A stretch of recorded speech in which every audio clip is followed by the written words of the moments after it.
غندر نے بیان کیا، کہا ہم سے شعبہ نے بیان کیا، کہا کہ میں نے قتادہ سے سنا اور انہوں نے حضرت انس بن مالک رضی اللہ عنہ سے کہ نبی کریم صلی اللہ علیہ وسلم نے فرمایا، انصار میرے جسم و جان ہیں۔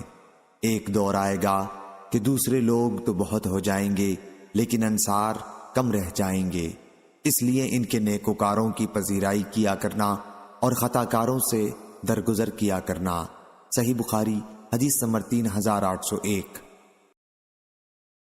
شعبہ نے بیان کیا، ان سے ابو اسحاق نے کہا کہ میں نے برا بن عازب رضی اللہ عنہ سے سنا، انہوں نے بیان کیا کہ نبی کریم صلی اللہ علیہ وسلم کے پاس ہدیے میں ایک ریشمی حلہ آیا تو صحابہ اسے چھونے لگے اور اس کی نرمی اور نزاکت پر تعجب کرنے لگے۔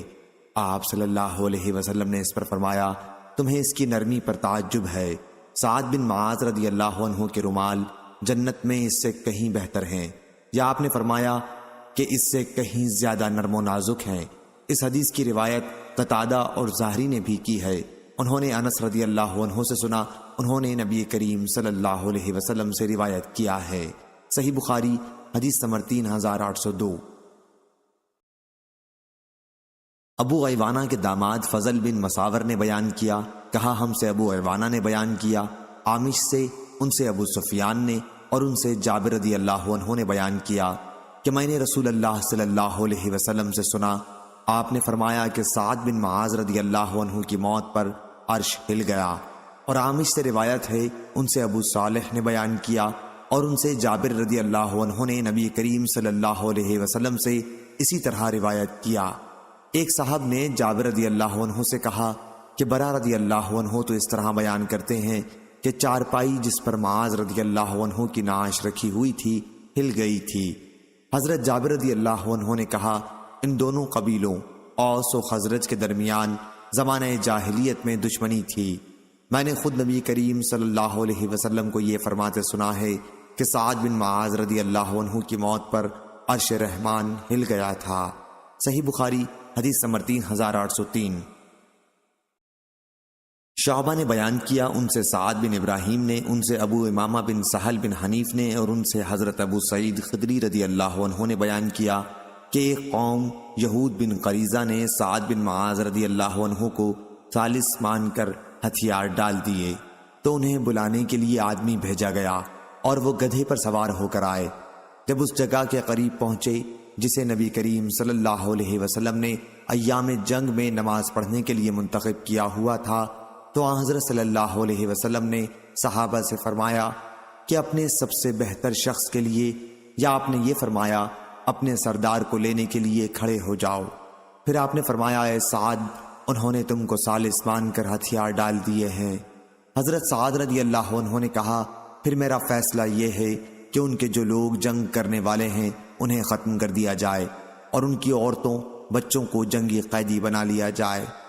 حضرت صلی اللہ علیہ وسلم نے فرمایا، تم نے اللہ کے فیصلے کے مطابق فیصلہ کیا، یا آپ نے یہ فرمایا کہ فرشتے کے حکم کے مطابق فیصلہ کیا ہے۔ صحیح بخاری حدیث نمبر 3804۔ حبان نے بیان کیا، کہا ہم سے حمام نے بیان کیا، انہیں قتادہ نے خبر دی اور انہیں حضرت انس رضی اللہ عنہ نے کہ نبی کریم صلی اللہ علیہ وسلم کی مجلس سے اٹھ کر دو صحابی ایک تاریک رات میں اپنے گھر کی طرف جانے لگے تو ایک غیبی نور ان کے آگے آگے چل رہا تھا، پھر جب وہ جدا ہوئے تو ان کے ساتھ ساتھ وہ نور بھی الگ الگ ہو گیا۔ اور معمر نے ثابت سے بیان کیا اور ان سے حضرت انس رضی اللہ عنہ نے کہ اسید بن حضیر رضی اللہ عنہ اور ایک دوسرے انصاری صحابی کے ساتھ یہ کرامت پیش آئی تھی۔ اور حماد نے بیان کیا، انہیں ثابت نے خبر دی اور انہیں حضرت انس رضی اللہ عنہ نے کہ اسید بن حضیر اور عباد بن بشر رضی اللہ عنہ کے ساتھ یہ کرامت پیش آئی تھی۔ یہ نبی کریم صلی اللہ علیہ وسلم کے حوالے سے نقل کیا ہے۔ صحیح بخاری حدیث نمبر 3805۔ محمد بن بشار نے بیان کیا، انہوں نے کہا ہم سے غندر نے بیان کیا، کہا ہم سے شعبہ نے بیان کیا، ان سے عمروں نے، ان سے ابراہیم نے، ان سے مسروق نے اور ان سے حضرت عبداللہ بن عمر رضی اللہ عنہ نے بیان کیا کہ میں نے نبی کریم صلی اللہ علیہ وسلم سے سنا، آپ نے فرمایا، قرآن 4 حضرات صحابہ رضی اللہ عنہم عبداللہ بن مسعود، ابو حذیفہ کے غلام سالم اور ابی بن کعب اور معاذ بن جبل رضی اللہ عنہم سے سیکھو۔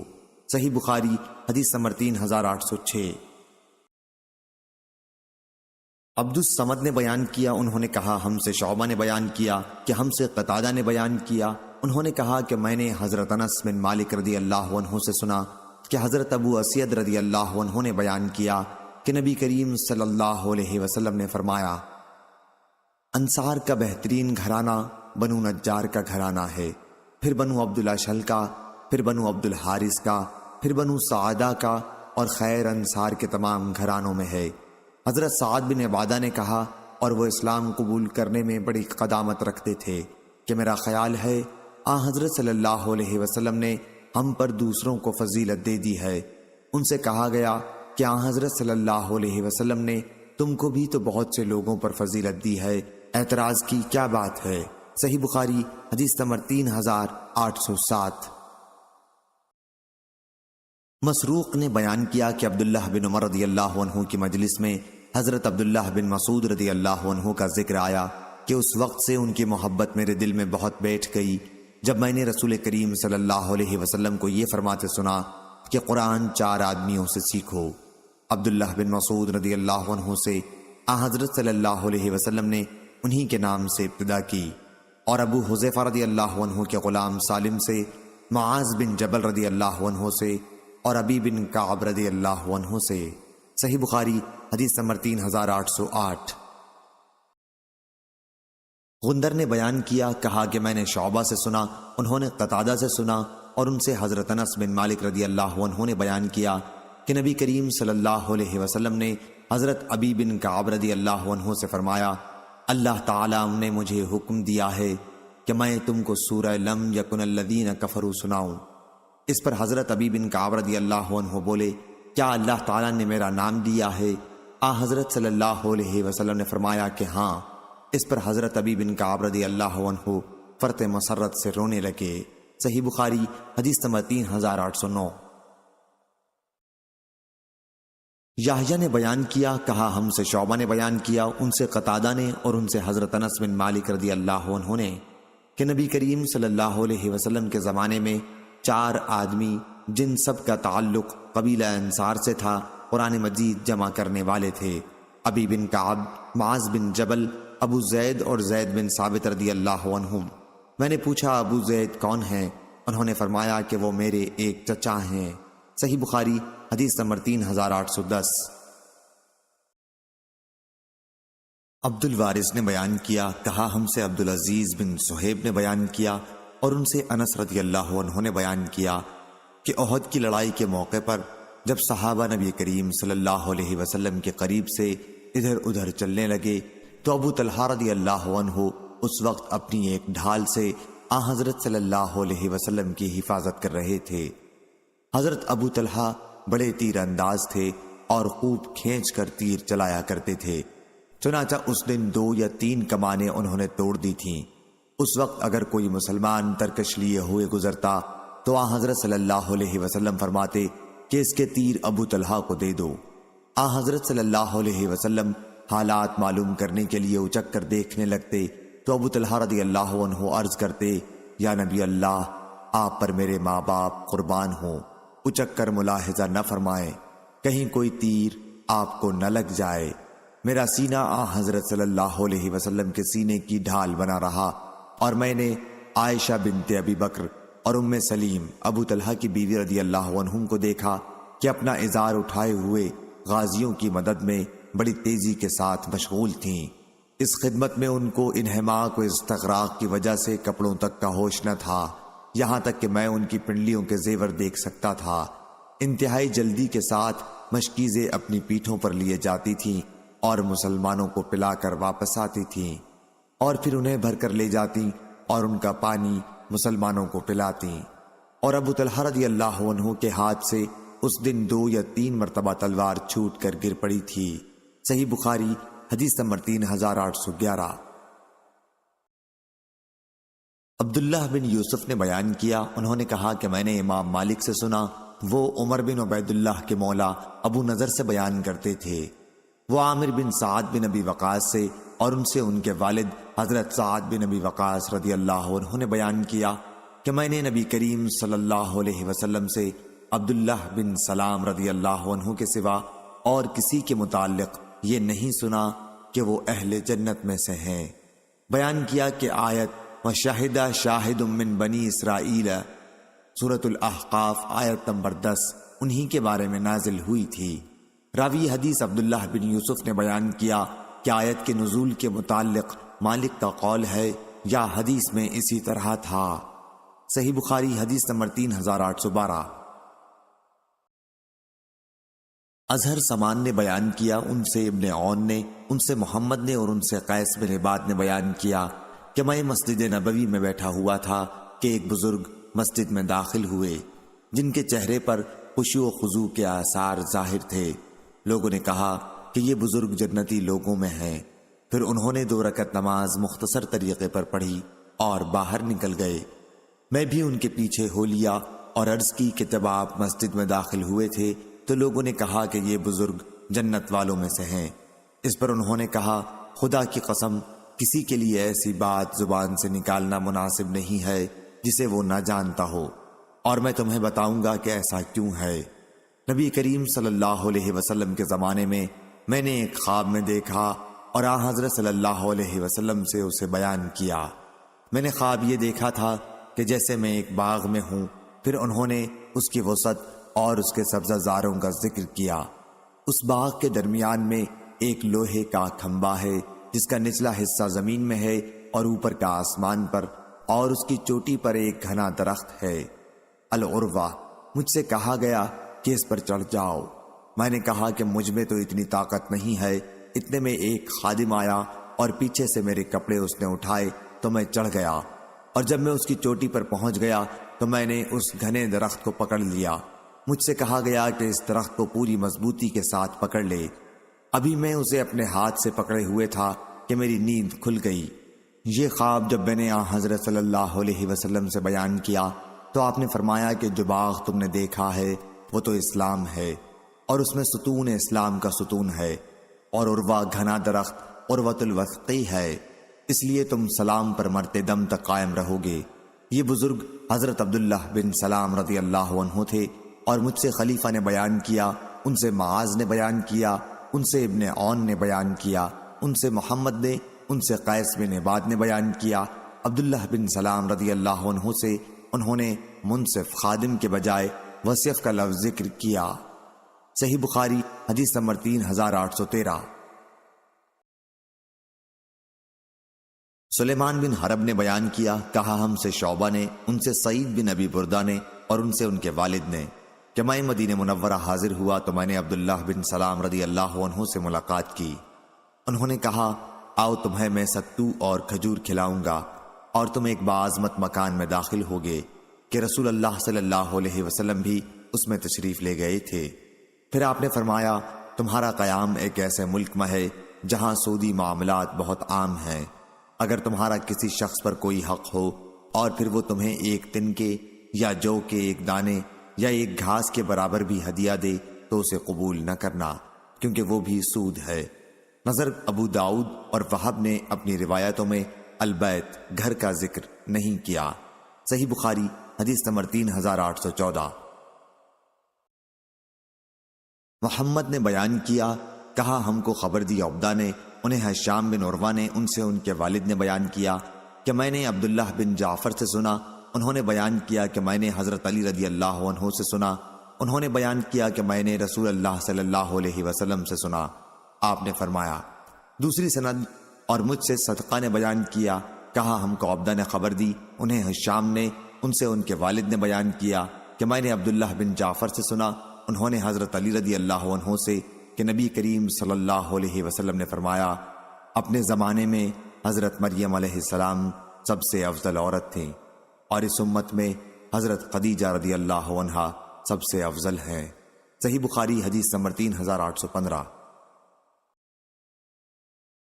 لیث نے بیان کیا، کہا کہ حشام نے میرے پاس اپنے والد عروہ سے لکھ کر بھیجا کہ حضرت عائشہ رضی اللہ عنہا نے کہا نبی کریم صلی اللہ علیہ وسلم کی کسی بیوی کے معاملے میں نے اتنی غیرت نہیں محسوس کی جتنی حضرت خدیجہ رضی اللہ عنہا کے معاملے میں محسوس کرتی تھی۔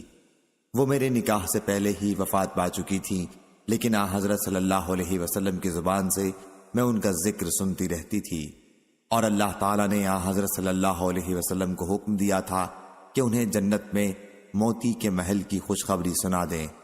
حضرت صلی اللہ علیہ وسلم اگر کبھی بکری ذبح کرتے تو ان سے میل محبت رکھنے والی خواتین کو اس میں سے اتنا ہدیہ بھیجتے جو ان کے لیے کافی ہو جاتا۔ صحیح بخاری حدیث نمبر 3816۔ حمید بن عبد الرحمن نے بیان کیا، ان سے ہشام بن عروہ نے، ان سے ان کے والد نے، اور ان سے حضرت عائشہ رضی اللہ عنہا نے بیان کیا کہ حضرت خدیجہ رضی اللہ عنہا کے معاملے میں جتنی غیرت میں محسوس کرتی تھی اتنی کسی عورت کے معاملے میں نہیں کی، کیونکہ رسول اللہ صلی اللہ علیہ وسلم ان کا ذکر اکثر کیا کرتے تھے۔ انہوں نے بیان کیا کہ حضرت صلی اللہ علیہ وسلم سے میرا نکاح ان کی وفات کے 3 سال بعد ہوا تھا، اور اللہ تعالیٰ نے انہیں حکم دیا تھا یا جبریل علیہ السلام کے ذریعے یہ پیغام پہنچایا تھا کہ حضرت صلی اللہ علیہ وسلم انہیں جنت میں موتیوں کے ایک محل کی بشارت دے دیں۔ صحیح بخاری حدیث نمبر 3817۔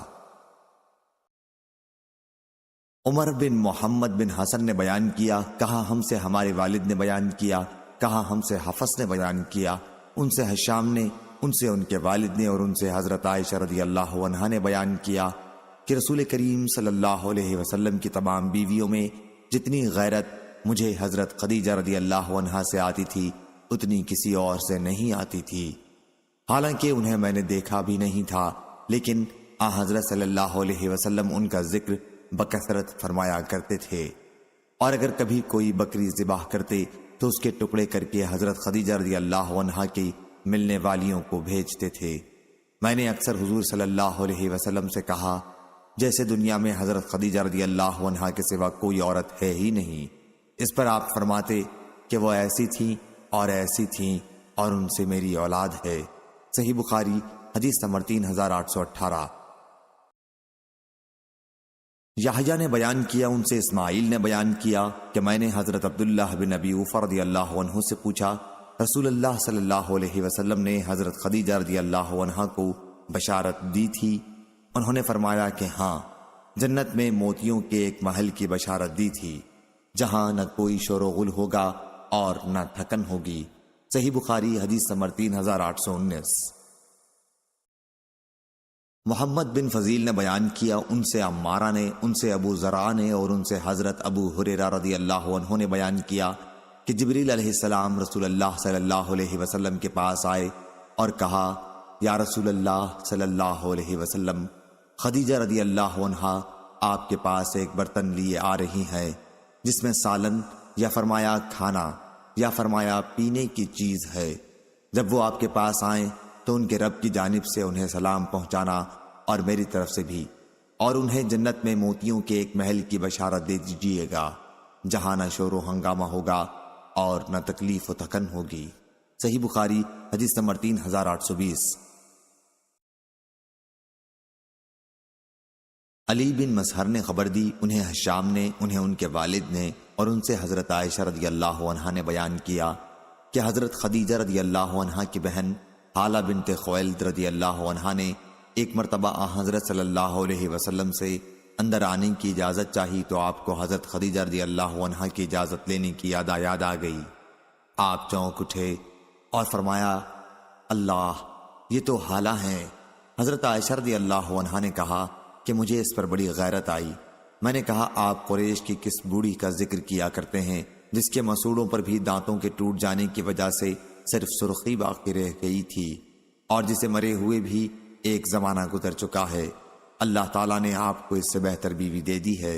صحیح بخاری حدیث نمبر 3821۔ خالد نے بیان کیا کہ میں نے قیس سے سنا، انہوں نے بیان کیا کہ حضرت جریر بن عبداللہ رضی اللہ عنہ نے فرمایا، جب سے میں اسلام میں داخل ہوا رسول اللہ صلی اللہ علیہ وسلم نے مجھے گھر کے اندر آنے سے نہیں روکا۔ جب بھی میں نے اجازت چاہی اور جب بھی آپ مجھے دیکھتے تو مسکراتے۔ صحیح بخاری حدیث نمبر 3822۔ اور قیس سے روایت ہے کہ حضرت جریر بن عبداللہ رضی اللہ عنہ نے فرمایا، زمانہ جاہلیت میں ذوالخصا نامی ایک بتکدہ تھا، اسے الکعبۃ الیمانیہ یا الکعبۃ الشامیہ بھی کہتے تھے۔ حضرت صلی اللہ علیہ وسلم نے مجھ سے فرمایا، ذوالخلصہ کے وجود سے میں جس اذیت میں مبتلا ہوں، کیا تم مجھے اس سے نجات دلا سکتے ہو؟ انہوں نے بیان کیا کہ پھر قبیلہ احمس کے 150 سواروں کو میں لے کر چلا۔ انہوں نے بیان کیا اور ہم نے بتکدے کو ڈھا دیا اور اس میں جو تھے ان کو قتل کر دیا۔ پھر حضرت صلی اللہ علیہ وسلم کی خدمت میں حاضر ہوئے اور آپ کو خبر دی تو آپ نے ہمارے لیے اور قبیلہ احمس کے لیے دعا فرمائی۔ صحیح بخاری حدیث نمبر 3823۔ اسماعیل بن خلیل نے بیان کیا، کہا ہم سے سلمہ بن رجاء نے، انہیں ہشام بن عروہ نے، انہیں ان کے والد نے اور ان سے عائشہ رضی اللہ عنہا نے بیان کیا کہ احد کی لڑائی میں جب مشرکین ہار چکے تو ابلیس نے چلا کر کہا، اے اللہ کے بندو، پیچھے والوں کو قتل کرو۔ چنانچہ آگے کے مسلمان پیچھے والوں پر پل پڑے اور انہیں قتل کرنا شروع کر دیا۔ حذیفہ رضی اللہ عنہ نے جو دیکھا تو ان کے والد یمان رضی اللہ عنہ بھی وہیں موجود تھے۔ انہوں نے پکار کر کہا، اے اللہ کے بندو، یہ تو میرے والد ہیں، میرے والد۔ عائشہ رضی اللہ عنہا نے بیان کیا کہ اللہ کی قسم اس وقت تک لوگ وہاں سے نہیں ہٹے جب تک انہیں قتل نہ کر لیا۔ حذیفہ رضی اللہ عنہ نے صرف اتنا کہا، اللہ تمہاری مغفرت کرے۔ ہشام نے بیان کیا کہ اللہ کی قسم حذیفہ رضی اللہ عنہ برابر یہ کلمہ دعائیہ کہتے رہے کہ اللہ ان کے والد پر حملہ کرنے والوں کو بخشے جو کہ محض غلط فہمی کی وجہ سے یہ حرکت کر بیٹھے۔ یہ دعا وہ مرتے دم تک کرتے رہے۔ صحیح بخاری حدیث نمبر 3824۔ عبداللہ نے خبر دی، انہیں یونس نے خبر دی، انہیں زہری نے، ان سے عروہ نے بیان کیا کہ حضرت عائشہ رضی اللہ عنہا نے بیان کیا، حضرت ہند بنت عتبہ رضی اللہ عنہا رسول اللہ صلی اللہ علیہ وسلم کی خدمت میں اسلام لانے کے بعد حاضر ہوئیں اور کہنے لگیں، یا رسول اللہ صلی اللہ علیہ وسلم، روئے زمین پر کسی گھرانے کی ذلت آپ کے گھرانے کی ذلت سے زیادہ میرے لیے خوشی کا باعث نہیں تھی، لیکن آج کسی گھرانے کی عزت روئے زمین پر آپ صلی اللہ علیہ وسلم کے گھرانے کی عزت سے زیادہ میرے لیے خوشی کی وجہ نہیں ہے۔ حضرت صلی اللہ علیہ وسلم نے فرمایا، اس میں ابھی اور ترقی ہوگی، اس ذات کی قسم جس کے ہاتھ میں میری جان ہے۔ پھر ہند نے کہا، یا رسول اللہ، ابو سفیان بہت بخیل ہے، تو کیا اس میں کچھ حرج ہے اگر میں ان کے مال میں سے ان کی اجازت کے بغیر بال بچوں کو کھلا دیا اور پلا دیا کروں؟ آپ نے فرمایا، ہاں، لیکن میں سمجھتا ہوں کہ یہ دستور کے مطابق ہونا چاہیے۔ صحیح بخاری حدیث نمبر 3825۔ فضیل بن سلیمان نے بیان کیا، ان سے موسیٰ نے بیان کیا، ان سے سالم بن عبداللہ نے بیان کیا اور ان سے حضرت عبداللہ بن عمر رضی اللہ عنہ نے کہ نبی کریم صلی اللہ علیہ وسلم کی زید بن عمرو بن نفیل رضی اللہ عنہ سے وادی بلدہ کے نشیبی علاقے میں ملاقات ہوئی۔ یہ قصہ نزول وحی سے پہلے کا ہے۔ پھر حضرت صلی اللہ علیہ وسلم کے سامنے ایک دسترخوان بچھایا گیا تو زید بن عمرو بن نفیل نے کھانے سے انکار کر دیا، اور جن لوگوں نے دسترخوان بچھایا تھا ان سے کہا کہ اپنے بتوں کے نام پر جو تم ذبیحہ کرتے ہو میں اسے نہیں کھاتا، میں تو بس وہی ذبیحہ کھایا کرتا ہوں جس پر صرف اللہ کا نام لیا گیا ہو۔ زید بن عمرو قریش پر ان کے ذبیحے کے بارے میں عیب بیان کرتے اور کہتے تھے کہ بکری کو پیدا تو کیا ہے اللہ تعالیٰ نے، اسی نے اس کے لیے آسمان سے پانی برسایا ہے، اسی نے اس کے لیے زمین سے گھاس اگائی، پھر تم اللہ کے سوا دوسرے بتوں کے ناموں پر اسے ذبح کرتے ہو۔ زید نے یہ کلمات ان کے ان کاموں پر اعتراض اور ان کے اس عمل کو بہت بڑی غلطی قرار دیتے ہوئے کہے تھے۔ صحیح بخاری حدیث نمبر 3826۔ سالم بن عبداللہ نے بیان کیا اور مجھے یقین ہے کہ انہوں نے یہ ابن عمر رضی اللہ عنہ سے بیان کیا تھا کہ زید بن عمرو بن نفیل شام گئے، دین خالص کی تلاش میں نکلے، وہاں وہ ایک یہودی عالم سے ملے تو انہوں نے ان کے دین کے بارے میں پوچھا اور کہا ممکن ہے میں تمہارا دین اختیار کر لوں، اس لیے تم مجھے اپنے دین کے متعلق بتاؤ۔ یہودی عالم نے کہا کہ ہمارے دین میں تم اس وقت تک داخل نہیں ہو سکتے جب تک تم اللہ کے غضب کے ایک حصے کے لیے تیار نہ ہو جاؤ۔ اس پر زید رضی اللہ عنہ نے کہا کہ واہ، میں اللہ کے غضب ہی سے بھاگ کر آیا ہوں، پھر خدا کے غضب کو میں اپنے اوپر کبھی نہ لوں گا۔ اور نہ مجھ کو اسے اٹھانے کی طاقت ہے۔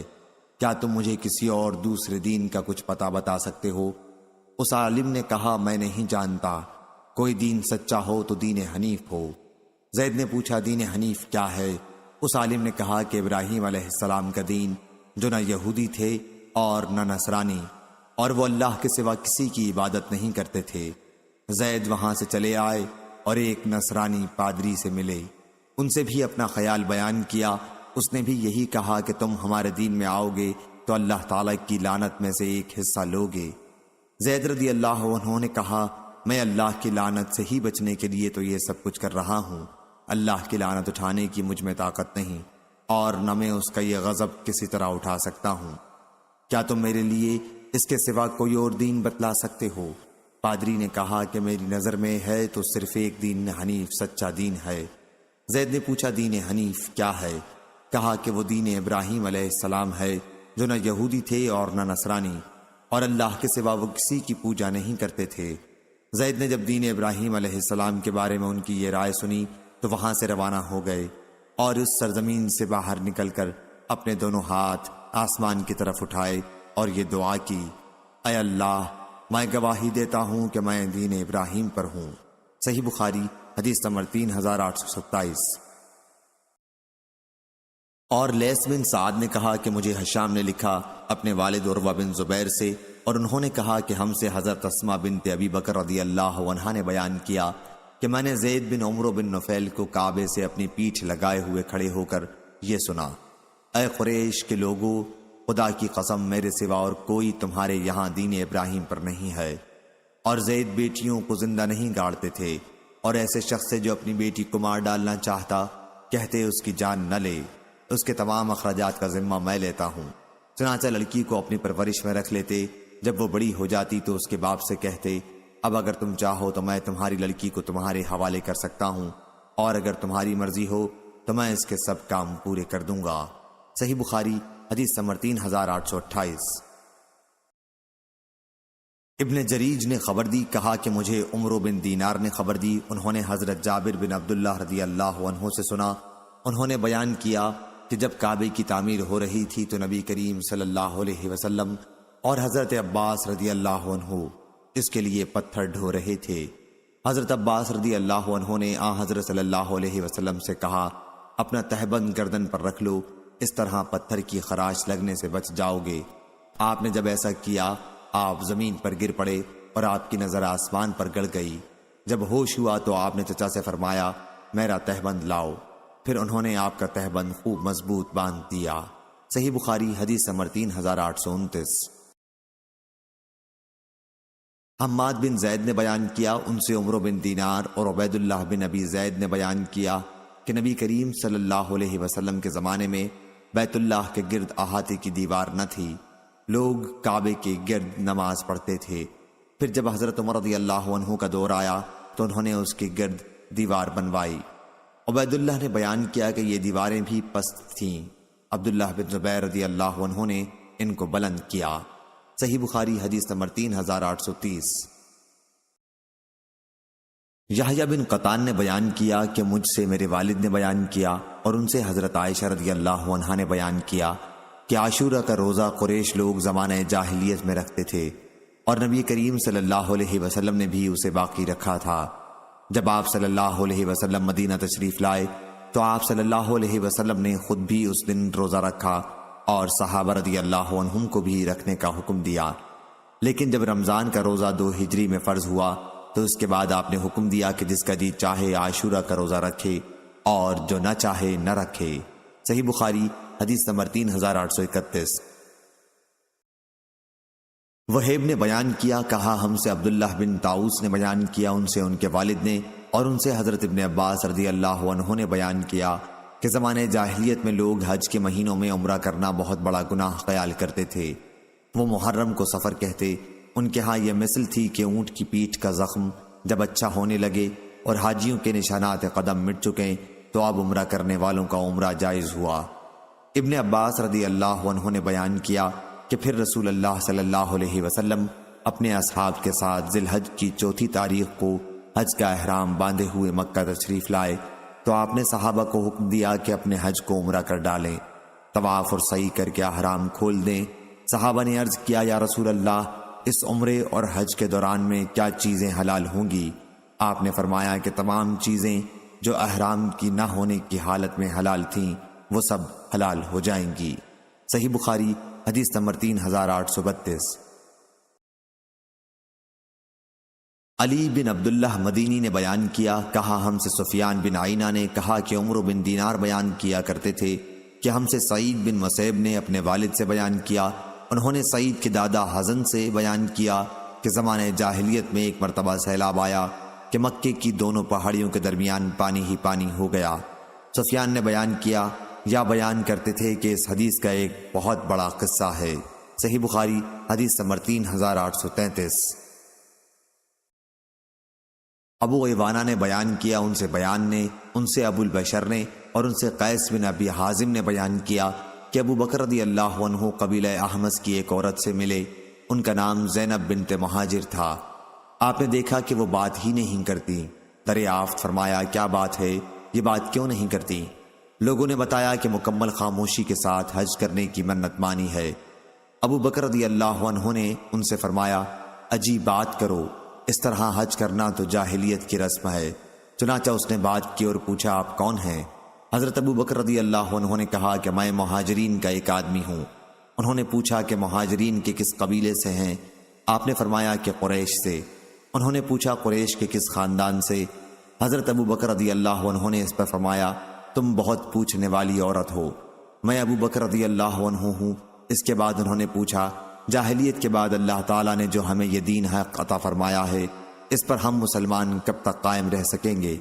آپ نے فرمایا اس پر تمہارا قیام اس وقت تک رہے گا جب تک تمہارے امام حاکم سیدھے رہیں گے۔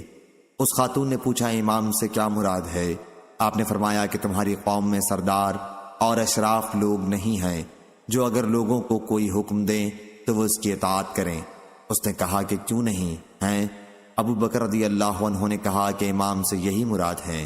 صحیح بخاری حدیث نمبر 3834۔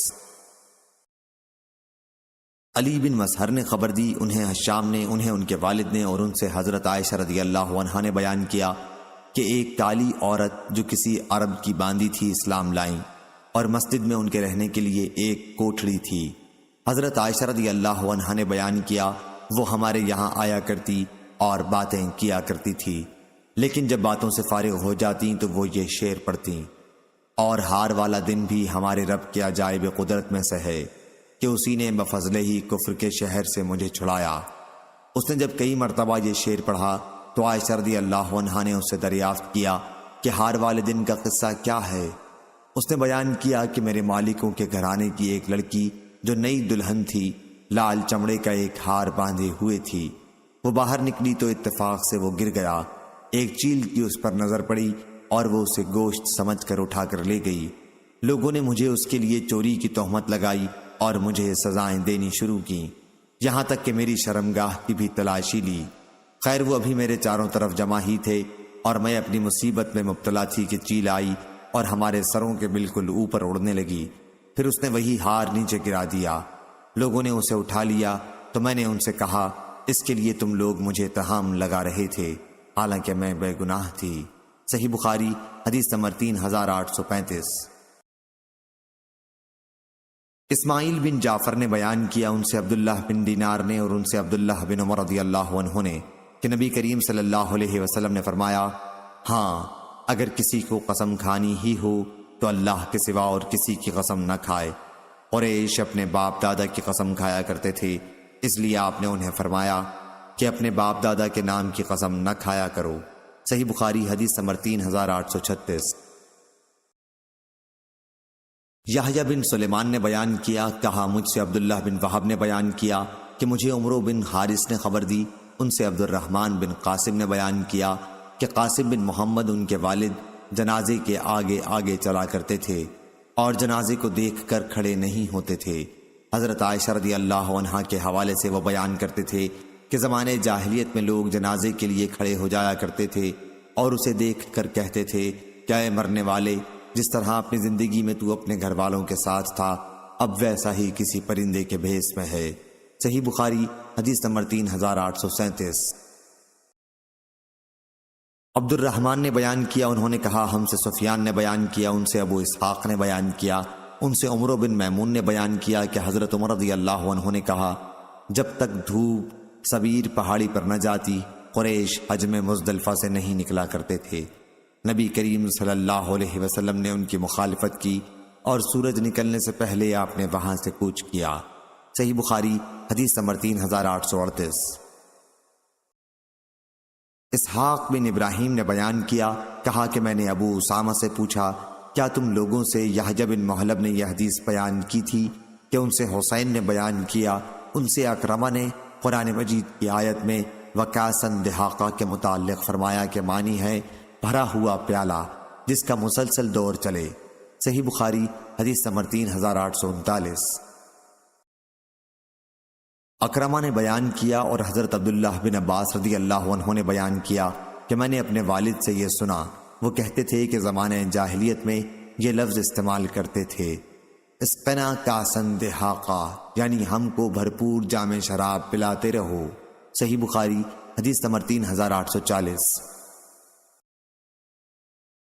سفیان نے بیان کیا، ان سے عبد الملک نے، ان سے ابو سلمہ نے، ان سے حضرت ابو ہریرہ رضی اللہ عنہ نے کہ نبی کریم صلی اللہ علیہ وسلم نے فرمایا سب سے سچی بات جو کوئی شاعر کہہ سکتا تھا وہ لبید شاعر نے کہی، ہاں اللہ کے سوا ہر چیز باطل ہے۔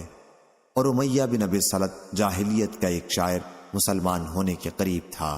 صحیح بخاری حدیث نمبر 3841۔ اسماعیل نے بیان کیا، کہا مجھ سے میرے بھائی نے بیان کیا، ان سے سلیمان نے، ان سے یحییٰ بن سعید نے، ان سے عبد الرحمن بن قاسم نے، ان سے قاسم بن محمد نے، اور ان سے عائشہ رضی اللہ عنہا نے بیان کیا کہ حضرت ابو بکر رضی اللہ عنہ کا ایک غلام تھا جو روزانہ انہیں کچھ کمائی دیا کرتا تھا، اور حضرت ابو بکر رضی اللہ عنہ اسے اپنی ضروریات میں استعمال کیا کرتے تھے۔ ایک دن وہ غلام کوئی چیز لایا اور حضرت ابو بکر رضی اللہ عنہ نے بھی اس میں سے کھا لیا۔ پھر غلام نے کہا آپ کو معلوم ہے یہ کیسی کمائی سے ہے؟ آپ نے دریافت فرمایا کیسی سے ہے؟ اس نے کہا میں نے زمانہ جاہلیت میں ایک شخص کے لیے کہانت کی تھی، حالانکہ مجھے کہانت نہیں آتی تھی، میں نے اسے صرف دھوکہ دیا تھا، لیکن اتفاق سے وہ مجھے مل گیا اور اس نے اس کی اجرت میں مجھ کو یہ چیز دی تھی، آپ کھا بھی چکے ہیں۔ حضرت ابو بکر رضی اللہ عنہ نے یہ سنتے ہی اپنا ہاتھ منہ میں ڈالا اور پیٹ کی تمام چیزیں قے کر کے نکال دیں۔ صحیح بخاری حدیث نمبر 3842۔ نافع نے خبر دی اور ان سے عبداللہ بن عمر رضی اللہ عنہ نے بیان کیا کہ زمانے جاہلیت کے لوگ حبل الحبلہ تک قیمت کی ادائیگی کے وعدے پر اونٹ کا گوشت ادھار بیچا کرتے تھے۔ عبداللہ رضی اللہ عنہ نے بیان کیا کہ حبل الحبلہ کا مطلب یہ ہے کہ کوئی حاملہ اونٹنی اپنا بچہ جننے، پھر وہ نوزائیدہ بچہ بڑھ کر حاملہ ہو۔ نبی کریم صلی اللہ علیہ وسلم نے اس طرح کی خرید و فروخت ممنوع قرار دے دی تھی۔ صحیح بخاری حدیث نمبر 3843۔ مہدی نے بیان کیا، انہوں نے کہا کہ غیلان بن جریر نے بیان کیا کہ ہم انس بن مالک رضی اللہ عنہ کی خدمت میں حاضر ہوتے تھے، وہ ہم سے انصار کے متعلق بیان فرمایا کرتے تھے اور مجھ سے فرماتے کہ تمہاری قوم نے فلاں موقع پر یہ کارنامہ انجام دیا، فلاں موقع پر یہ کارنامہ انجام دیا۔ صحیح بخاری حدیث نمبر 3844۔ قطن ابو الحسم نے کہا ہم سے ابو یزید مدنی نے، ان سے مکرمہ نے اور ان سے ابن عباس رضی اللہ عنہ نے بیان کیا جاہلیت میں سب سے پہلا قسامہ ہمارے ہی قبیلے بنی ہاشم میں ہوا تھا۔ بنو ہاشم کے ایک شخص عمرو بن علقمہ کو قریش کے کسی دوسرے خاندان کے ایک شخص خداش بن عبداللہ عامری نے نوکر پر رکھا۔ اب یہ ہاشمی نوکر اپنے صاحب کے ساتھ اس کے اونٹ لے کر شام کی طرف چلا، وہاں کہیں اس نوکر کے پاس سے ایک دوسرا ہاشمی شخص گزرا، اس کی بوری کا بندھن ٹوٹ گیا تھا، اس نے اپنے نوکر بھائی سے التجا کی میری مدد کر اونٹ باندھنے کی، مجھے ایک رسی دے دے، میں اس سے اپنا تھیلا باندھوں، اگر رسی نہ ہوگی تو وہ بھاگ جائے گا۔ اس نے ایک رسی اسے دے دی اور اس نے اپنی بوری کا منہ اس سے باندھ لیا اور چلا گیا۔ پھر جب ان نوکر اور صاحب نے ایک منزل پر پڑاؤ کیا تو تمام اونٹ باندھے گئے لیکن ایک اونٹ کھلا رہا۔ جس صاحب نے ہاشمی کو نوکری پر اپنے ساتھ رکھا تھا اس نے پوچھا، سب اونٹ تو باندھے، یہ اونٹ کیوں نہیں باندھا گیا؟ کیا بات ہے؟ نوکر نے کہا، اس کی رسی موجود نہیں ہے۔ صاحب نے پوچھا، کہاں ہے اس کی رسی؟ اور غصے میں آ کر ایک لکڑی اس پر پھینک ماری۔ اس کی موت آن پہنچی۔ اس کے مرنے سے پہلے وہاں سے ایک یمنی شخص گزر رہا تھا۔ ہاشمی نوکر نے پوچھا، کیا حج کے لیے ہر سال تم مکہ جاتے ہو؟ اس نے کہا، ابھی تو ارادہ نہیں ہے، لیکن میں کبھی جاتا رہتا ہوں۔ اس نوکر نے کہا، جب بھی تم مکہ پہنچو کیا میرا ایک پیغام پہنچا دو گے؟ اس نے کہا، ہاں پہنچا دوں گا۔ اس نوکر نے کہا کہ جب بھی تم حج کے لیے جاؤ تو پکارنا، اے قریش کے لوگوں۔ جب وہ تمہارے پاس جمع ہو جائیں تو پکارنا، اے بنی ہاشم۔ جب وہ تمہارے پاس آ جائیں تو ان سے ابو طالب کا پوچھنا اور انہیں بتلانا کہ فلاں شخص نے مجھے ایک رسی کے لیے قتل کر دیا۔ اس وصیت کے بعد وہ نوکر مر گیا۔ پھر جب اس کا صاحب مکہ آیا تو ابو طالب کے یہاں بھی گیا۔ جناب ابو طالب نے دریافت کیا، ہمارے قبیلے کے جس شخص کو تم اپنے ساتھ نوکری کے لیے لے گئے تھے اس کا کیا ہوا؟ اس نے کہا کہ وہ بیمار ہو گیا تھا، میں نے خدمت کرنے میں کوئی کسر نہیں اٹھا رکھی، لیکن وہ مر گیا تو میں نے اسے دفن کر دیا۔ ابو طالب نے کہا کہ اس کے لیے تمہاری طرف سے یہی ہونا چاہیے تھا۔ ایک مدت کے بعد وہی یمنی شخص جسے ہاشمی نوکر نے پیغام پہنچانے کی وصیت کی تھی موسم حج میں آیا اور آواز دی، اے قریش کے لوگوں نے بتایا کہ یہاں قریش ہیں۔ اس نے آواز دی، اے بنی ہاشم۔ لوگوں نے بتایا کہ بنی ہاشم یہ ہیں۔ اس نے پوچھا، ابو طالب کہاں ہیں؟ لوگوں نے بتایا تو اس نے کہا کہ فلاں شخص نے مجھے ایک پیغام پہنچانے کے لیے کہا تھا کہ فلاں شخص نے اسے ایک رسی کی وجہ سے قتل کر دیا ہے۔ اب جناب ابو طالب اس صاحب کے یہاں آئے اور کہا کہ ان 3 چیزوں میں سے کوئی چیز پسند کر لو، اگر تم چاہو تو 100 اونٹ دیت میں دے دو، کیونکہ تم نے ہمارے قبیلے کے آدمی کو قتل کیا ہے، اور اگر چاہو تو تمہاری قوم کے 50 آدمی اس کی قسم کھا لیں کہ تم نے اسے قتل نہیں کیا۔ اگر تم اس پر تیار نہیں تو ہم تمہیں اس کے بدلے میں قتل کر دیں گے۔ وہ شخص اپنی قوم کے پاس آیا تو وہ اس کے لیے تیار ہو گئے کہ ہم قسم کھا لیں گے۔ پھر بنو ہاشم کی ایک عورت ابو طالب کے پاس آئی جو اسی قبیلے کے ایک شخص سے بیاہی ہوئی تھی اور اپنے اس شوہر سے اس کا بچہ بھی تھا۔ اس نے کہا، اے ابو طالب، آپ مہربانی کریں اور میرے اس لڑکے کو ان 50 آدمیوں میں معاف کر دیں، اور جہاں قسمیں لی جاتی ہیں یعنی رکن اور مقام ابراہیم کے درمیان، اس سے وہاں قسم نہ لیں۔ حضرت ابو طالب نے اسے معاف کر دیا۔ اس کے بعد ان میں کا ایک اور شخص آیا اور کہا، اے ابو طالب، آپ نے 100 اونٹوں کی جگہ 50 آدمیوں سے قسم طلب کی ہے، اس طرح ہر شخص پر 2 اونٹ پڑتے ہیں۔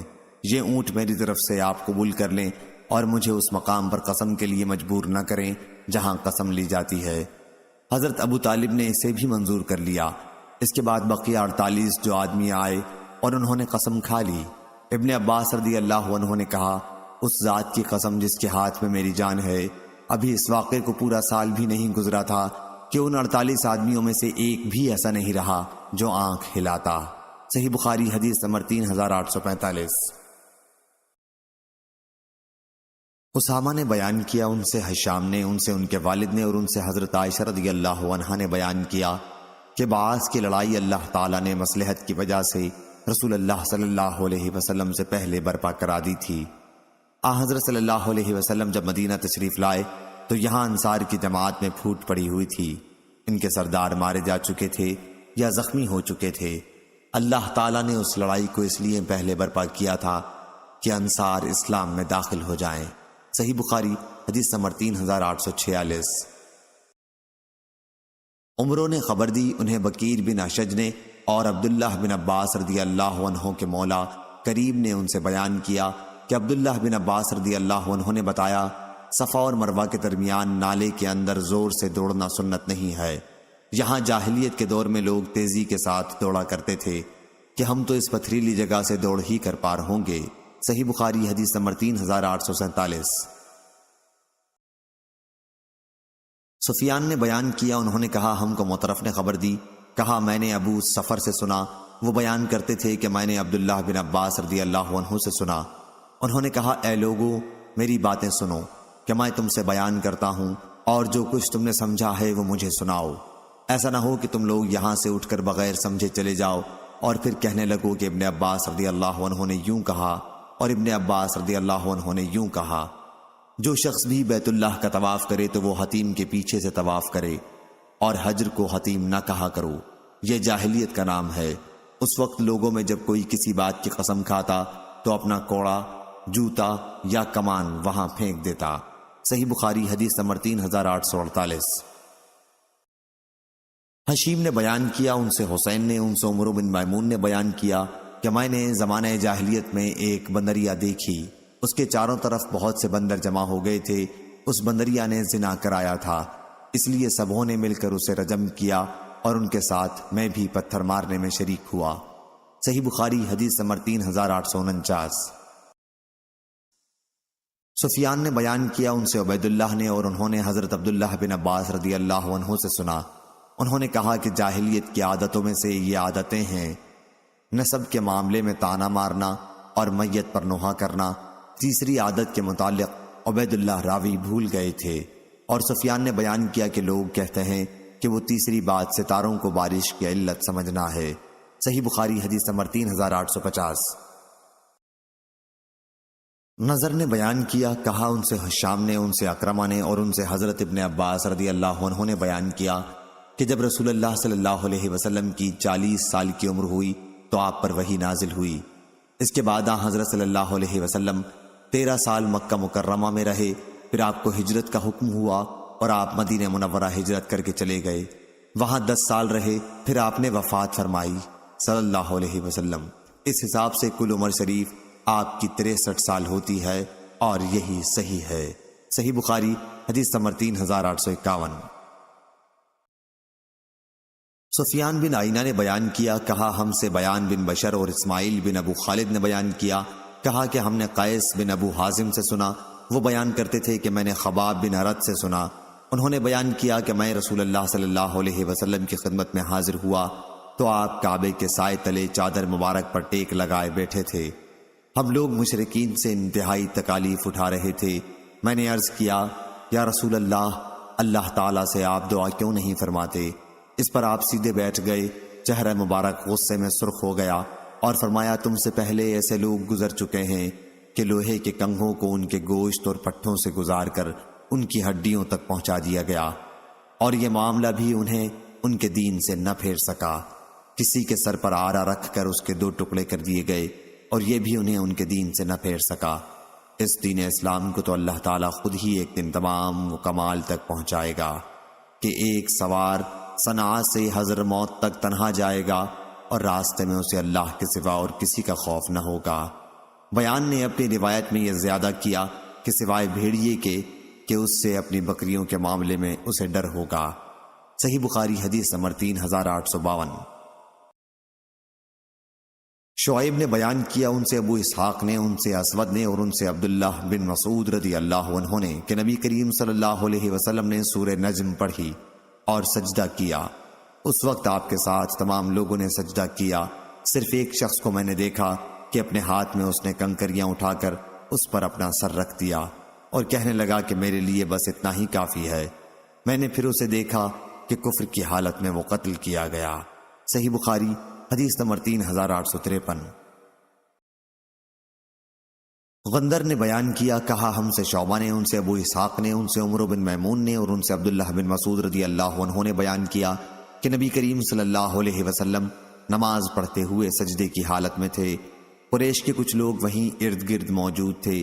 اتنے میں عقبہ بن ابی معیط اونٹ کی اوجڑی بچہ دان لایا اور حضور اکرم صلی اللہ علیہ وسلم کی پیٹھ مبارک پر اسے ڈال دیا۔ اس کی وجہ سے آپ نے اپنا سر نہیں اٹھایا۔ پھر فاطمہ رضی اللہ عنہا آئیں اور گندگی کو پیٹھ مبارک سے ہٹایا، اور جس نے ایسا کیا تھا اسے بد دعا دی۔ حضور صلی اللہ علیہ وسلم نے بھی ان کے حق میں بد دعا کی کہ اے اللہ، قریش کی اس جماعت کو پکڑ لے۔ ابو جہل بن ہشام، عتبہ بن ربیعہ، شیبہ بن ربیعہ اور امیہ بن خلف یا امیہ کے بجائے آپ نے بد دعا ابی بن خلف کے حق میں فرمائی۔ شبہ راوی حدیث شعبہ کو تھا۔ عبداللہ بن مسعود رضی اللہ عنہ نے کہا کہ پھر میں نے دیکھا کہ بدر کی لڑائی میں یہ سب لوگ قتل کر دیے گئے اور ایک کنویں میں انہیں ڈال دیا گیا تھا، سوا امیہ یا ابی کے کہ اس کا ہر ایک جوڑ الگ ہو گیا تھا، اسے کنویں میں نہیں ڈالا جا سکا۔ صحیح بخاری حدیث نمبر 3854۔ جریر نے بیان کیا، ان سے منصور نے کہا مجھ سے سعید بن جبیر نے بیان کیا، یا منصور نے اس طرح بیان کیا کہ مجھ سے حکم نے بیان کیا، ان سے سعید بن جبیر نے بیان کیا کہ مجھ سے عبد الرحمن بن ابزہ رضی اللہ عنہ نے کہا کہ حضرت ابن عباس رضی اللہ عنہ سے ان دونوں آیتوں کے متعلق پوچھو کہ ان میں مطابقت کس طرح پیدا کی جائے۔ ایک آیت وَلَا تَقْتُلُوا النَّفْسَ الَّتِي حَرَّمَ اللَّهُ اور دوسری آیت وَمَن يَقْتُلْ مُؤْمِنًا مُتَعَمِّدًا۔ ابن عباس رضی اللہ عنہ سے میں نے پوچھا تو انہوں نے بتلایا کہ جب سورۃ الفرقان کی آیت نازل ہوئی تو مشرکین مکہ نے کہا ہم نے تو ان جانوں کا بھی خون کیا ہے جن کے قتل کو اللہ تعالیٰ نے حرام قرار دیا تھا، ہم اللہ کے سوا دوسرے معبودوں کی عبادت بھی کرتے رہے ہیں اور بدکاریوں کا بھی ہم نے ارتکاب کیا ہے۔ اس پر اللہ تعالیٰ نے آیت نازل فرمائی اِلَّا مَن تَابَ وَأَمَنَ، وہ لوگ اس حکم سے الگ ہیں جو توبہ کر لیں اور ایمان لائیں، تو یہ آیت ان کے حق میں نہیں ہے، لیکن سورہ نساء کی آیت اس شخص کے باب میں ہے جو اسلام اور شرائع اسلام کے احکام کی جان کر بھی کسی کو قتل کرے تو اس کی سزا جہنم ہے۔ میں نے عبداللہ بن عباس رضی اللہ عنہ کے اس ارشاد کا ذکر مجاہد سے کیا تو انہوں نے کہا کہ وہ لوگ اس حکم سے الگ ہیں جو توبہ کر لیں۔ صحیح بخاری حدیث نمبر 3855۔ یحییٰ بن ابی کثیر نے بیان کیا، ان سے محمد بن ابراہیم تیمی نے بیان کیا کہ مجھ سے عروہ بن زبیر نے بیان کیا کہ میں نے عبداللہ بن عمرو بن عاص رضی اللہ عنہ سے پوچھا مجھے مشرکین کے سب سے سخت ظلم کے متعلق بتاؤ جو مشرکین نے نبی کریم صلی اللہ علیہ وسلم کے ساتھ کیا تھا۔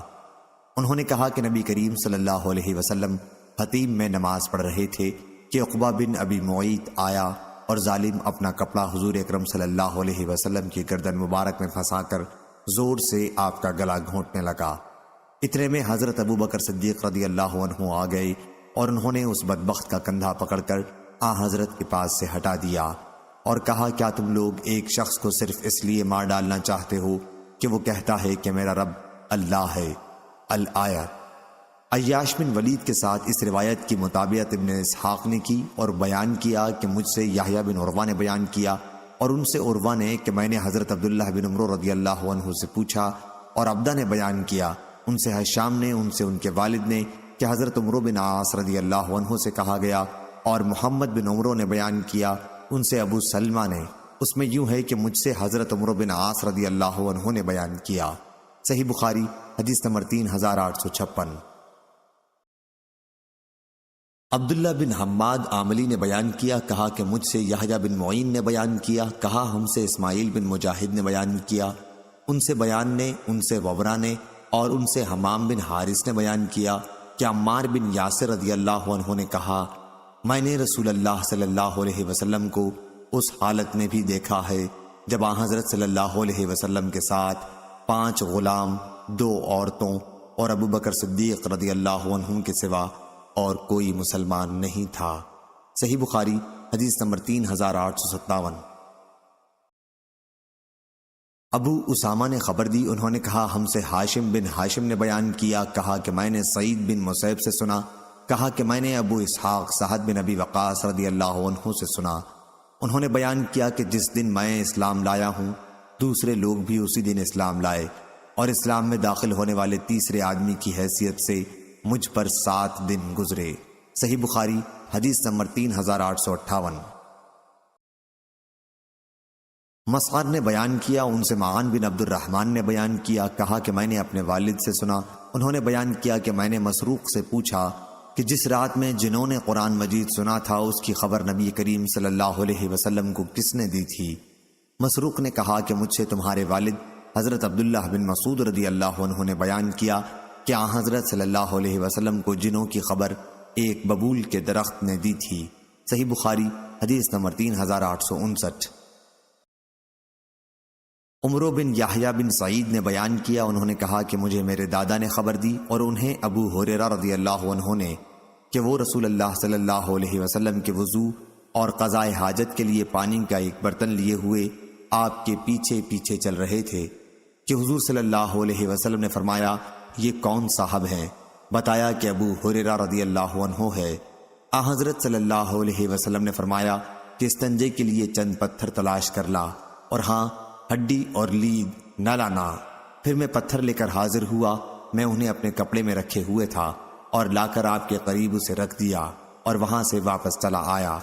آپ جب قضائے حاجت سے فارغ ہوئے تو میں پھر آپ کی خدمت میں حاضر ہوا اور عرض کی، ہڈی اور گوبر میں کیا بات ہے؟ آپ نے فرمایا، اس لیے کہ وہ جنوں کی خوراک ہیں۔ میرے پاس نصیبین کے جنوں کا ایک وفد آیا تھا اور کیا ہی اچھے وہ جن تھے، تو انہوں نے مجھ سے توشہ مانگا۔ میں نے ان کے لیے اللہ سے یہ دعا کی کہ جب بھی ہڈی یا گوبر پر ان کی نظر پڑے تو ان کے لیے اس چیز سے کھانا ملے۔ صحیح بخاری حدیث نمبر 3860۔ عمر بن عباس نے بیان کیا، کہا ہم سے عبد الرحمن بن مہدی نے، کہا ہم سے مسنا نے، ان سے ابو جمرہ نے، اور ان سے ابن عباس رضی اللہ عنہ نے بیان کیا کہ جب ابو ذر رضی اللہ عنہ کو رسول اللہ صلی اللہ علیہ وسلم کی نبوت کے بارے میں معلوم ہوا تو انہوں نے اپنے بھائی انیس سے کہا، مکے جانے کے لیے سواری تیار کر، اور اس شخص کے متعلق جو نبی ہونے کا مدعی ہے اور کہتا ہے کہ اس کے پاس آسمان سے خبر آتی ہے، میرے لیے خبریں حاصل کر کے لا، اس کی باتوں کو خود غور سے سننا اور پھر میرے پاس آنا۔ ان کے بھائی وہاں سے چلے اور مکہ حاضر ہو کر حضرت صلی اللہ علیہ وسلم کی باتیں خود سنی۔ پھر واپس ہو کر انہوں نے ابو ذر رضی اللہ عنہ کو بتایا کہ میں نے انہیں خود دیکھا ہے، وہ اچھے اخلاق کا لوگوں کو حکم کرتے ہیں، اور میں نے ان سے جو کلام سنا وہ شعر نہیں ہے۔ اس پر ابو ذر رضی اللہ عنہ نے کہا، جس مقصد کے لیے میں نے تمہیں بھیجا تھا مجھے اس پر پوری طرح تشفی نہیں ہوئی۔ آخر انہوں نے خود توشہ باندھا، پانی سے بھرا ہوا ایک پرانا مشکیزہ ساتھ لیا اور مکہ آئے، مسجد الحرام میں حاضری دی اور یہاں نبی کریم صلی اللہ علیہ وسلم کو تلاش کیا۔ ابو ذر رضی اللہ عنہ حضرت صلی اللہ علیہ وسلم کو پہچانتے نہیں تھے اور کسی سے آپ کے متعلق پوچھنا بھی مناسب نہیں سمجھا۔ کچھ رات گزر گئی کہ وہ لیٹے ہوئے تھے، حضرت علی رضی اللہ عنہ نے ان کو اس حالت میں دیکھا اور سمجھ گئے کہ کوئی مسافر ہے۔ علی رضی اللہ عنہ نے ان سے کہا کہ آپ میرے گھر پر چل کر آرام کیجئے۔ ابو ذر رضی اللہ عنہ ان کے پیچھے پیچھے چلے گئے، لیکن کسی نے ایک دوسرے کے بارے میں بات نہیں کی۔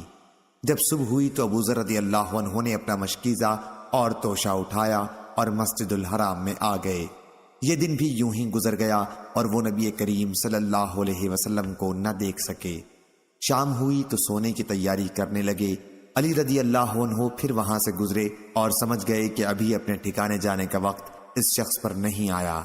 وہ انہیں وہاں سے پھر اپنے ساتھ لے آئے اور آج بھی کسی نے ایک دوسرے سے بات چیت نہیں کی۔ تیسرا دن جب ہوا اور علی رضی اللہ عنہ نے ان کے ساتھ یہی کام کیا اور اپنے ساتھ لے گئے تو ان سے پوچھا، کیا تم مجھے بتا سکتے ہو کہ یہاں آنے کا باعث کیا ہے؟ ابو ذر رضی اللہ عنہ نے کہا کہ اگر تم مجھ سے پختہ وعدہ کر لو کہ میری رہنمائی کرو گے تو میں تم کو سب کچھ بتا دوں گا۔ علی رضی اللہ عنہ نے وعدہ کر لیا تو انہوں نے انہیں اپنے خیالات کی خبر دی۔ علی رضی اللہ عنہ نے فرمایا کہ بلا شبہ وہ حق پر ہیں اور اللہ کے سچے رسول صلی اللہ علیہ وسلم ہیں۔ اچھا، صبح کو تم میرے پیچھے پیچھے میرے ساتھ چلنا، اگر میں راستے میں کوئی ایسی بات دیکھوں جس سے مجھے تمہارے بارے میں کوئی خطرہ ہو تو میں کھڑا ہو جاؤں گا کسی دیوار کے قریب، گویا مجھے پیشاب کرنا ہے۔ اس وقت تم میرا انتظار نہ کرنا اور جب میں پھر چلنے لگوں تو میرے پیچھے آ جانا تاکہ کوئی سمجھ نہ سکے کہ یہ دونوں ساتھ ہیں، اور اس طرح جس گھر میں میں داخل ہوں تم بھی داخل ہو جانا۔ انہوں نے ایسا ہی کیا اور پیچھے پیچھے چلے تاکہ علی رضی اللہ عنہ کے ساتھ وہ نبی کریم صلی اللہ علیہ وسلم کی خدمت میں پہنچ گئے، آپ کی باتیں سنی اور وہیں اسلام لے آئے۔ پھر حضرت صلی اللہ علیہ وسلم نے ان سے فرمایا، اب اپنی قوم غفار میں واپس جاؤ اور انہیں میرا حال بتاؤ تاکہ جب ہمارے غلبے کا علم تم کو ہو جائے تو پھر ہمارے پاس آ جانا۔ ابو ذر رضی اللہ عنہ نے عرض کیا، اس ذات کی قسم جس کے ہاتھ میں میری جان ہے، میں ان قریشیوں کے مجمع میں پکار کر کلمہ توحید کا اعلان کروں گا۔ چنانچہ حضرت صلی اللہ علیہ وسلم کی یہاں سے واپس وہ مسجد حرام میں آئے اور بلند آواز سے کہا کہ میں گواہی دیتا ہوں کہ اللہ کے سوا کوئی معبود نہیں، اور یہ کہ محمد صلی اللہ علیہ وسلم اللہ کے رسول ہیں۔ یہ سنتے ہی سارا مجمع ٹوٹ پڑا اور اتنا مارا کہ زمین پر لٹا دیا۔ اتنے میں عباس رضی اللہ عنہ آ گئے اور ابو ذر رضی اللہ عنہ کے اوپر اپنے کو ڈال کر قریش سے کہا، افسوس کیا تمہیں معلوم نہیں کہ یہ شخص قبیلہ غفار سے ہے اور شام جانے والے تمہارے تاجروں کا راستہ ادھر ہی سے پڑتا ہے؟ اسی طرح سے ان سے ان کو بچایا۔ پھر ابو ذر رضی اللہ عنہ دوسرے دن مسجد الحرام میں آئے اور اپنے اسلام کا اظہار کیا۔ قوم بری طرح ان پر ٹوٹ پڑی اور مارنے لگے۔ اس دن بھی عباس رضی اللہ عنہ ان پر اوندھے پڑ گئے۔ صحیح بخاری حدیث نمبر 3861۔ سفیان نے بیان کیا، ان سے اسماعیل نے، ان سے قیس نے بیان کیا کہ میں نے کوفہ کی مسجد میں سعید بن زید بن عمرو بن نفیل رضی اللہ عنہ سے سنا۔ وہ کہہ رہے تھے کہ ایک وقت تھا جب حضرت عمر رضی اللہ عنہ نے اسلام لانے سے پہلے مجھے اس وجہ سے باندھ رکھا تھا کہ میں نے اسلام کیوں قبول کیا، لیکن تم لوگوں نے حضرت عثمان رضی اللہ عنہ کے ساتھ جو کچھ کیا ہے اس کی وجہ سے اگر احد پہاڑ بھی اپنی جگہ سے سرک جائے تو اسے ایسا کرنا ہی چاہیے۔ صحیح بخاری حدیث نمبر 3862۔ سفیان ثوری نے خبر دی، انہیں اسماعیل بن ابی خالد نے، انہیں قیس بن ابی حازم نے اور ان سے عبداللہ بن مسعود رضی اللہ عنہ نے بیان کیا کہ حضرت عمر رضی اللہ عنہ کے اسلام لانے کے بعد ہم لوگ ہمیشہ عزت سے رہے۔ صحیح بخاری حدیث نمبر 3863۔ عبداللہ بن وہب نے بیان کیا، کہا کہ مجھ سے عمر بن محمد نے بیان کیا، کہا مجھ کو میرے دادا زید بن عبداللہ بن عمرو نے خبر دی، ان سے ان کے والد عبداللہ بن عمر رضی اللہ عنہ نے بیان کیا کہ حضرت عمر رضی اللہ عنہ اسلام لانے کے بعد قریش سے ڈرے ہوئے گھر میں بیٹھے ہوئے تھے کہ ابو عمرو عاص بن وائل سہمی اندر آیا، ایک دھاری دھار چادر اور ریشمی کرتا پہنے ہوئے تھا۔ وہ قبیلہ بنو سہم سے تھا جو زمانہ جاہلیت میں ہمارے حلیف تھے۔ عاص نے حضرت عمر رضی اللہ عنہ سے کہا، کیا بات ہے؟ عمر رضی اللہ عنہ نے کہا کہ تمہاری قوم بنو سہم والے کہتے ہیں اگر میں مسلمان ہوا تو وہ مجھ کو مار ڈالیں گے۔ عاص نے کہا تمہیں کوئی نقصان نہیں پہنچا سکتا۔ جب عاص نے یہ کلمہ کہہ دیا تو عمر رضی اللہ عنہ نے کہا کہ پھر میں بھی اپنے کو امان میں سمجھتا ہوں۔ اس کے بعد عاص باہر نکلا تو دیکھا کہ میدان لوگوں سے بھر گیا ہے۔ عاص نے پوچھا کدھر کا رخ ہے؟ لوگوں نے کہا ہم ابن خطاب کی خبر لینے جاتے ہیں جو بے دین ہو گیا ہے۔ عاص نے کہا اسے کوئی نقصان نہیں پہنچا سکتے۔ یہ سنتے ہی لوگ لوٹ گئے۔ صحیح بخاری حدیث نمبر 3864۔ سفیان بن عینہ نے بیان کیا، کہا کہ میں نے عمرو بن دینار سے سنا، انہوں نے بیان کیا کہ عبداللہ بن عمر رضی اللہ عنہ نے کہا جب عمر رضی اللہ عنہ اسلام لائے تو لوگ ان کے گھر کے قریب جمع ہو گئے اور کہنے لگے کہ عمر بے دین ہو گیا ہے۔ میں ان دنوں بچہ تھا اور اس وقت اپنے گھر کی چھت پر چڑھا ہوا تھا۔ اچانک ایک شخص آیا جو ریشم کی قبا پہنے ہوئے تھا۔ اس شخص نے لوگوں سے کہا ٹھیک ہے عمر بے دین ہو گیا، لیکن یہ مجمع کیسا ہے؟ دیکھو میں عمر کو پناہ دے چکا ہوں۔ ابن عمر رضی اللہ عنہ نے بیان کیا کہ میں نے دیکھا کہ اس کی یہ بات سنتے ہی لوگ الگ الگ ہو گئے۔ میں نے پوچھا یہ کون صاحب تھے؟ عمر رضی اللہ عنہ نے کہا کہ یہ عاص بن وائل رضی اللہ عنہ ہیں۔ صحیح بخاری حدیث نمبر 3865۔ یحییٰ بن سلیمان نے بیان کیا، کہا کہ مجھ سے عبداللہ بن وہب نے بیان کیا، کہا کہ مجھ سے عمرو بن محمد بن زید نے بیان کیا، ان سے سالم نے بیان کیا اور ان سے حضرت عبداللہ بن عمر رضی اللہ عنہ نے بیان کیا کہ جب بھی حضرت عمر رضی اللہ عنہ نے کسی چیز کے متعلق کہا کہ میرا خیال ہے کہ یہ اس طرح ہے تو وہ اسی طرح ہوئی جیسا وہ اس کے متعلق اپنا خیال ظاہر کرتے تھے۔ ایک دن وہ بیٹھے ہوئے تھے کہ ایک خوبصورت شخص وہاں سے گزرا۔ انہوں نے کہا یا تو میرا گمان غلط ہے یا یہ شخص اپنے جاہلیت کے دین پر اب بھی قائم ہے، اور یا یہ زمانہ جاہلیت میں اپنی قوم کا کاہن رہا ہے۔ اس شخص کو میرے پاس بلاؤ۔ وہ شخص بلایا گیا تو حضرت عمر رضی اللہ عنہ نے اس کے سامنے بھی یہی بات دہرائی۔ اس پر اس نے کہا میں نے تو آج کے دن کا سا معاملہ کبھی نہیں دیکھا جو کسی مسلمان کو پیش آیا ہو۔ عمر رضی اللہ عنہ نے کہا لیکن میں تمہارے لیے ضروری قرار دیتا ہوں کہ تم مجھے اس سلسلے میں بتاؤ۔ اس نے اقرار کیا کہ زمانہ جاہلیت میں اپنی قوم کا کاہن تھا۔ حضرت عمر رضی اللہ عنہ نے کہا غیب کی جو خبریں جو تمہاری جنیاں تمہارے پاس لاتی تھیں اس کی سب سے حیرت انگیز کوئی بات سناؤ۔ شخص مذکور نے کہا کہ ایک دن میں بازار میں تھا کہ جنیاں میرے پاس آئی، میں نے دیکھا کہ وہ گھبرائی ہوئی ہے۔ پھر اس نے کہا جنوں کے متعلق تمہیں معلوم نہیں، جب سے انہیں آسمانی خبروں سے روک دیا گیا ہے وہ کسی وجہ سے ڈرے ہوئے ہیں۔ مایوس ہو رہے ہیں اور اونٹنیوں کے پالان کی کملیوں سے مل گئے ہیں۔ حضرت عمر رضی اللہ عنہ نے کہا کہ تم نے سچ کہا۔ ایک مرتبہ میں بھی ان دنوں بتوں کے قریب سویا ہوا تھا۔ ایک شخص ایک بچڑا لایا اور بت پر اسے ذبح کر دیا۔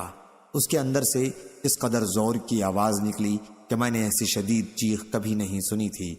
اس نے کہا، اے دشمن، ایک بات بتلاتا ہوں جس سے مراد مل جائے۔ ایک فصیح خوش بیان شخص یوں کہتا ہے، لا الہ الا اللہ۔ یہ سنتے ہی تمام لوگ جو وہاں موجود تھے چونک پڑے، چل دیے۔ میں نے کہا، میں تو نہیں جانے کا، دیکھوں اس کے بعد کیا ہوتا ہے۔ پھر یہی آواز آئی، ارے دشمن، تجھ کو ایک بات بتلاتا ہوں جس سے مراد برائے۔ ایک فصیح شخص یوں کہہ رہا ہے، لا الہ الا اللہ۔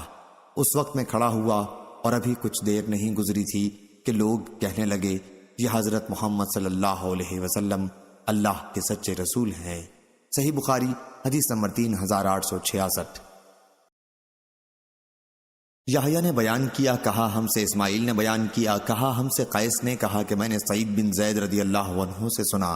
انہوں نے مسلمانوں کو خطاب کر کے کہا، ایک وقت تھا کہ عمر رضی اللہ عنہ جب اسلام میں داخل نہیں ہوئے تھے تو مجھے اور اپنی بہن کو اس لیے باندھ رکھا تھا کہ ہم اسلام کیوں لائے، اور آج تم نے جو کچھ حضرت عثمان رضی اللہ عنہ کے ساتھ برتاؤ کیا ہے، اگر اس پر احد پہاڑ بھی اپنی جگہ سے سرک جائے تو اسے ایسا ہی کرنا چاہیے۔ صحیح بخاری حدیث نمبر 3867۔ بشر بن مفضل نے بیان کیا، ان سے سعید بن ابی عروبہ نے بیان کیا، ان سے قتادہ نے، اور ان سے انس بن مالک رضی اللہ عنہ نے بیان کیا کہ کفار مکہ نے رسول کریم صلی اللہ علیہ وسلم سے کسی نشانی کا مطالبہ کیا تو آن حضرت صلی اللہ علیہ وسلم نے چاند کے 2 ٹکڑے کر کے دکھا دیے، یہاں تک کہ انہوں نے ہرا پہاڑ کو ان دونوں ٹکڑوں کے بیچ میں دیکھا۔ صحیح بخاری حدیث نمبر 3868۔ عبدان نے بیان کیا، ان سے ابو حمزہ محمد بن میمون نے، ان سے عامش نے، ان سے ابراہیم نخعی نے، ان سے ابو معمر نے، اور ان سے عبداللہ بن مسعود رضی اللہ عنہ نے بیان کیا کہ جس وقت چاند کے 2 ٹکڑے ہوئے تو ہم نبی کریم صلی اللہ علیہ وسلم کے ساتھ منا کے میدان میں موجود تھے۔ آپ نے فرمایا تھا کہ لوگوں گواہ رہنا، اور چاند کا ایک ٹکڑا دوسرے سے الگ ہو کر پہاڑ کی طرف چلا گیا تھا۔ اور ابو زحا نے بیان کیا، ان سے مسروق نے، ان سے عبداللہ بن مسعود رضی اللہ عنہ نے کہ شق قمر کا معجزہ مکہ میں پیش آیا تھا۔ ابراہیم نخعی کے ساتھ اس کی مطابق محمد بن مسلم نے کی ہے، ان سے ابو نجیح نے بیان کیا، ان سے مجاہد نے، ان سے ابو معمر نے، اور ان سے عبداللہ بن مسعود رضی اللہ عنہ نے۔ صحیح بخاری حدیث نمبر 3869۔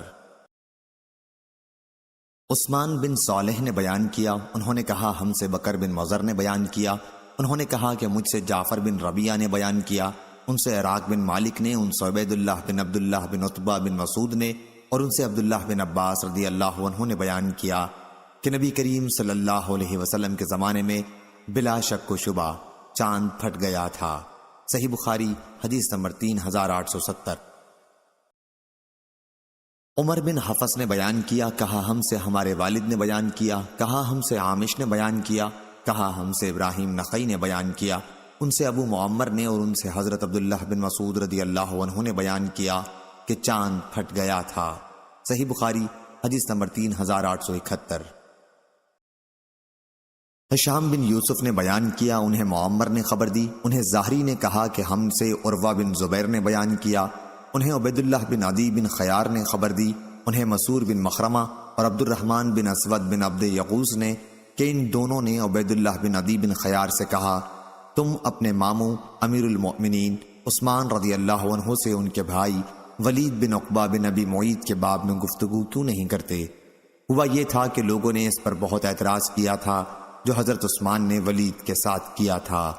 عبید اللہ نے بیان کیا، جب حضرت عثمان رضی اللہ عنہ نماز پڑھنے نکلے تو میں ان کے راستے میں کھڑا ہو گیا اور عرض کیا کہ مجھے آپ سے ایک ضرورت ہے، آپ کو ایک خیر خواہانہ مشورہ دینا ہے۔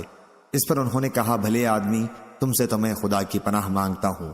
یہ سن کر میں وہاں سے واپس چلا آیا۔ نماز سے فارغ ہونے کے بعد میں مسور بن مخرمہ اور ابن عبد یغوث کی خدمت میں حاضر ہوا اور عثمان رضی اللہ عنہ سے جو کچھ میں نے کہا تھا اور انہوں نے اس کا جواب مجھے جو دیا تھا سب میں نے بیان کر دیا۔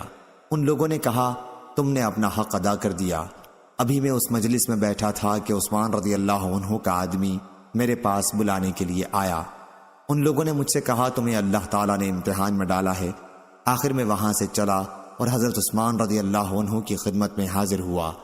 آپ نے دریافت کیا تم ابھی جس خیر خواہی کا ذکر کر رہے تھے وہ کیا تھی؟ انہوں نے بیان کیا کہ پھر میں نے کہا اللہ گواہ ہے، پھر میں نے کہا اللہ تعالیٰ نے محمد صلی اللہ علیہ وسلم کو مبعوث فرمایا اور ان پر اپنی کتاب نازل فرمائی۔ آپ ان لوگوں میں سے تھے جنہوں نے حضرت صلی اللہ علیہ وسلم کی دعوت پر لبیک کہا تھا۔ آپ حضور صلی اللہ علیہ وسلم پر ایمان لائے، 2 ہجرتیں کی، ایک حبشہ کو اور دوسری مدینہ کو۔ آپ رسول اللہ صلی اللہ علیہ وسلم کی صحبت سے فیضیاب ہیں اور حضرت صلی اللہ علیہ وسلم کے طریقوں کو دیکھا ہے۔ بات یہ ہے کہ ولید بن عقبہ کے بارے میں لوگوں میں اب بہت چرچا ہونے لگا ہے، اس لیے آپ کے لیے ضروری ہے کہ اس پر شراب نوشی کی حد قائم کریں۔ عثمان رضی اللہ عنہ نے فرمایا میرے بھتیجے یا میرے بھانجے، کیا تم نے بھی رسول اللہ صلی اللہ علیہ وسلم کو دیکھا ہے؟ میں نے عرض کی کہ نہیں، لیکن حضور صلی اللہ علیہ وسلم کی دین کی باتیں اس طرح میں نے حاصل کی تھیں جو ایک کماری لڑکی کو بھی اپنے پردے میں معلوم ہو چکی ہیں۔ انہوں نے بیان کیا کہ یہ سن کر پھر عثمان رضی اللہ عنہ نے بھی اللہ کو گواہ کر کے فرمایا بلا شبہ اللہ تعالیٰ نے محمد صلی اللہ علیہ وسلم کو حق کے ساتھ مبعوث کیا اور آپ پر اپنی کتاب نازل کی تھی، اور یہ بھی واقعہ ہے کہ میں ان لوگوں میں تھا جنہوں نے اللہ اور اس کے رسول صلی اللہ علیہ وسلم کی دعوت پر ابتدا ہی میں لبیک کہا تھا۔ حضرت صلی اللہ علیہ وسلم جو شریعت لے کر آئے تھے میں اس پر ایمان لایا، اور جیسا کہ تم نے کہا میں نے 2 ہجرتیں کی۔ میں حضرت صلی اللہ علیہ وسلم کی صحبت سے فیضیاب ہوا اور آپ سے بیعت بھی کی۔ اللہ کی قسم کہ میں نے آپ کی نافرمانی نہیں کی اور نہ کبھی خیانت کی۔ آخر اللہ تعالیٰ نے آپ کو وفات دے دی اور حضرت ابو بکر رضی اللہ عنہ خلیفہ منتخب ہوئے۔ اللہ کی قسم کہ میں نے ان کی بھی کبھی نافرمانی نہیں کی اور نہ ان کے کسی معاملے میں کوئی خیانت کی۔ ان کے بعد حضرت عمر رضی اللہ عنہ خلیفہ ہوئے، میں نے ان کی بھی کبھی نافرمانی نہیں کی اور نہ کبھی خیانت کی۔ اس کے بعد میں خلیفہ ہوا، کیا اب میرا تم لوگوں پر وہی حق نہیں ہے جو ان کا مجھ پر تھا؟ عبید اللہ نے عرض کیا یقیناً آپ کا حق ہے۔ پھر انہوں نے کہا پھر ان باتوں کی کیا حقیقت ہے جو تم لوگوں کی طرف سے پہنچ رہی ہیں؟ جہاں تک تم نے ولید بن عقبہ کے بارے میں ذکر کیا ہے تو ہم انشاءاللہ اس معاملے میں اس کی گرفت حق کے ساتھ کریں گے۔ راوی نے بیان کیا کہ آخر گواہی گزرنے کے بعد ولید بن عقبہ کو 40 کوڑے لگوائے گئے اور حضرت علی رضی اللہ عنہ کو حکم دیا کہ کوڑے لگائیں۔ حضرت علی رضی اللہ عنہ ہی نے اس کو کوڑے مارے تھے۔ اس حدیث کو یونس اور ظاہری کے بھتیجے نے بھی ظاہری سے روایت کیا۔ اس میں عثمان رضی اللہ عنہ کا قول اس طرح بیان کیا، کیا تم لوگوں پر میرا وہی حق نہیں ہے جو ان لوگوں کا تم پر تھا؟ صحیح بخاری حدیث نمبر 3872۔ یحییٰ بن سعید قطان نے بیان کیا، ان سے ہشام بن عروہ نے بیان کیا، کہا ہم سے ہمارے والد عروہ بن زبیر نے بیان کیا، اور ان سے عائشہ رضی اللہ عنہا نے بیان کیا کہ ام حبیبہ رضی اللہ عنہا اور ام سلمہ رضی اللہ عنہا نے ایک گرجے کا ذکر کیا جسے انہوں نے حبشہ میں دیکھا تھا۔ اس کے اندر تصویریں تھیں۔ انہوں نے اس کا ذکر نبی کریم صلی اللہ علیہ وسلم کے سامنے کیا تو آپ نے فرمایا جب ان میں کوئی نیک مرد صالح ہوتا اور اس کی وفات ہو جاتی تو اس کی قبر کو وہ لوگ مسجد بناتے اور پھر اس میں اس کی تصویریں رکھتے۔ یہ لوگ قیامت کے دن اللہ تعالیٰ کی بارگاہ میں بدترین مخلوق ہوں گے۔ صحیح بخاری حدیث نمبر 3873۔ سفیان بن عینہ نے بیان کیا، انہوں نے کہا ہم سے اسحاق بن سعید سعیدی نے بیان کیا، ان سے ان کے والد سعید بن عمرو بن سعید بن عاص نے، ان سے ام خالد بنت خالد رضی اللہ عنہا نے بیان کیا کہ میں جب حبشہ سے آئی تو بہت کم عمر تھی۔ مجھے رسول اللہ صلی اللہ علیہ وسلم نے ایک دھاری دار چادر عنایت فرمائی اور پھر آپ نے اس کی دھاریوں پر اپنا ہاتھ پھیر کر فرمایا سنا سنا۔ حمیدی نے بیان کیا کہ سنا سنا حبشی زبان کا لفظ ہے، یعنی اچھا اچھا۔ صحیح بخاری حدیث نمبر 3874۔ ابو عوانہ نے بیان کیا، ان سے سلیمان نے، ان سے ابراہیم نے، ان سے علقمہ نے اور ان سے عبداللہ نے بیان کیا کہ ابتدائے اسلام میں نبی کریم صلی اللہ علیہ وسلم نماز پڑھتے ہوتے اور ہم آپ کو سلام کرتے تو آپ نماز ہی میں جواب عنایت فرماتے تھے، لیکن جب ہم نجاشی کے ملک حبشہ سے واپس مدینہ آئے اور ہم نے نماز پڑھتے میں آپ کو سلام کیا تو آپ نے جواب نہیں دیا۔ نماز کے بعد ہم نے عرض کیا یا رسول اللہ صلی اللہ علیہ وسلم، ہم پہلے آپ کو سلام کرتے تھے تو آپ نماز ہی میں جواب عنایت فرمایا کرتے تھے۔ حضرت صلی اللہ علیہ وسلم نے اس پر فرمایا، ہاں نماز میں آدمی کو دوسرا شغل ہوتا ہے۔ سلیمان آمش نے بیان کیا کہ میں نے ابراہیم نخعی سے پوچھا، ایسے موقع پر آپ کیا کرتے ہیں؟ انہوں نے کہا کہ میں دل میں جواب دے دیتا ہوں۔ صحیح بخاری حدیث نمبر 3875۔ ورید بن عبداللہ نے بیان کیا، ان سے ابو بردہ نے اور ان سے حضرت ابو موسیٰ رضی اللہ عنہ نے بیان کیا کہ جب ہمیں رسول اللہ صلی اللہ علیہ وسلم کی ہجرت مدینے کی اطلاع ملی تو ہم یمن میں تھے۔ پھر ہم کشتی پر سوار ہوئے، لیکن اتفاق سے ہوا نے ہماری کشتی کا رخ نجاشی کے ملک حبش کی طرف کر دیا۔ ہماری ملاقات وہاں جعفر بن ابی طالب رضی اللہ عنہ سے ہوئی جو ہجرت کر کے وہاں موجود تھے۔ ہم انہی کے ساتھ وہاں ٹھہرے رہے، پھر مدینے کا رخ کیا اور آن حضرت صلی اللہ علیہ وسلم سے اس وقت ملاقات ہوئی جب آپ خیبر فتح کر چکے تھے۔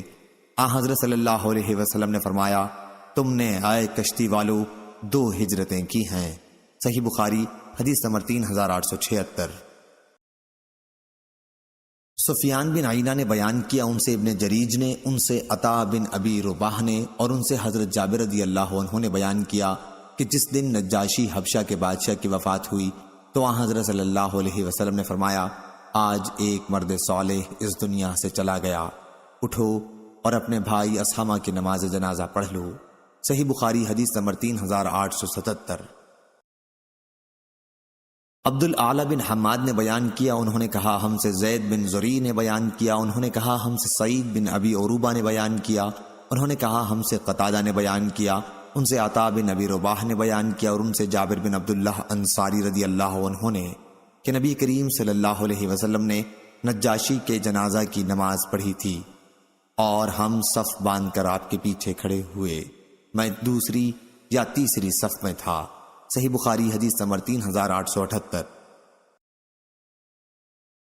یزید بن ہارون نے بیان کیا، ان سے سلیم بن حیان نے کہا ہم سے سعید بن مینا نے بیان کیا، ان سے جابر بن عبداللہ رضی اللہ عنہ نے کہ نبی کریم صلی اللہ علیہ وسلم نے اصحابہ نجاشی کی نماز جنازہ پڑھی اور 4 مرتبہ آپ نے نماز میں تکبیر کہی۔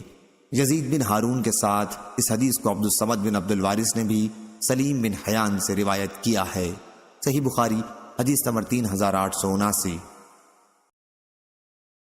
یعقوب بن ابراہیم نے بیان کیا، کہا ہم سے ہمارے والد ابراہیم بن سعد نے بیان کیا، ان سے صالح بن کیسان نے، ان سے ابن شہاب نے بیان کیا، ان سے ابو سلمہ بن عبد الرحمن اور سعید بن مسیب نے بیان کیا اور انہیں حضرت ابو ہریرہ رضی اللہ عنہ نے خبر دی کہ رسول اللہ صلی اللہ علیہ وسلم نے حبشہ کے بادشاہ نجاشی کی موت کی خبر اسی دن دے دی تھی جس دن ان کا انتقال ہوا تھا، اور آپ نے فرمایا تھا کہ اپنے بھائی کی مغفرت کے لیے دعا کرو۔ صحیح بخاری حدیث نمبر 3880۔ سعید بن مسیب نے بیان کیا اور انہیں ابو ہریرہ رضی اللہ عنہ نے خبر دی کہ نبی کریم صلی اللہ علیہ وسلم نے نماز جنازہ کے لیے عیدگاہ میں صحابہ رضی اللہ عنہم کو صف بستہ کھڑا کیا اور اس کی نماز جنازہ پڑھی۔ آپ نے 4 مرتبہ تکبیر کہی تھی۔ صحیح بخاری حدیث نمبر 3881۔ عبدالعزیز بن عبداللہ اویسی نے بیان کیا، انہوں نے کہا مجھ سے ابراہیم بن سعد نے بیان کیا، انہوں نے کہا ہم سے ابن شہاب نے بیان کیا، ان سے سلمہ بن عبد الرحمن نے اور ان سے حضرت ابو ہریرہ رضی اللہ عنہ نے بیان کیا کہ نبی کریم صلی اللہ علیہ وسلم نے جب جنگ حنین کا قصہ کیا تو فرمایا انشاءاللہ، کہ نبی کریم صلی اللہ علیہ وسلم نے جب جنگ حنین کا قصد کیا تو فرمایا انشاءاللہ کل ہمارا قیام خیف بنی کنانہ میں ہوگا جہاں مشرکین نے کافر ہی رہنے کے لیے عہد و پیمان کیا تھا۔ صحیح بخاری حدیث نمبر 3882۔ یحییٰ بن سعید قطان نے بیان کیا، ان سے سفیان ثوری نے کہا ہم سے عبد الملک بن عمیر نے، ان سے عبداللہ بن حارث نے بیان کیا، ان سے حضرت عباس بن عبد المطلب رضی اللہ عنہ نے بیان کیا کہ انہوں نے نبی کریم صلی اللہ علیہ وسلم سے پوچھا آپ اپنے چچا ابو طالب کے کیا کام آئے کہ وہ آپ کی حمایت کیا کرتے تھے اور آپ کے لیے غصہ ہوتے تھے؟ آپ نے فرمایا اسی وجہ سے وہ صرف ٹخنوں تک جہنم میں ہیں، اگر میں ان کی سفارش نہ کرتا تو وہ دوزخ کی تہ میں بالکل نیچے ہوتے۔ صحیح بخاری حدیث نمبر 3883۔ عبد الرزاق نے بیان کیا، انہیں معمر نے خبر دی، انہیں زہری نے، انہیں سعید بن مسیب نے، اور انہیں ان کے والد مسیب بن حزن صحابی رضی اللہ عنہ نے کہ جب ابو طالب کی وفات کا وقت قریب ہوا تو نبی کریم صلی اللہ علیہ وسلم ان کے پاس تشریف لے گئے۔ اس وقت وہاں ابو جہل بھی بیٹھا ہوا تھا۔ حضرت صلی اللہ علیہ وسلم نے فرمایا، چچا کلمہ لا الہ الا اللہ ایک مرتبہ کہہ دو، اللہ کی بارگاہ میں آپ کی بخشش کے لیے ایک یہی دلیل میرے ہاتھ آ جائے گی۔ اس پر ابو جہل اور عبداللہ بن ابی امیہ نے کہا، اے ابو طالب، کیا عبد المطلب کے دین سے تم پھر جاؤ گے؟ یہ دونوں انہی پر زور دیتے رہے، اور آخری کلمہ جو ان کی زبان سے نکلا وہ یہ تھا کہ میں عبد المطلب کے دین پر قائم ہوں۔ پھر حضرت صلی اللہ علیہ وسلم نے فرمایا کہ میں ان کے لیے اس وقت تک دعائے مغفرت کرتا رہوں گا جب تک مجھے اس سے منع نہ کر دیا جائے گا۔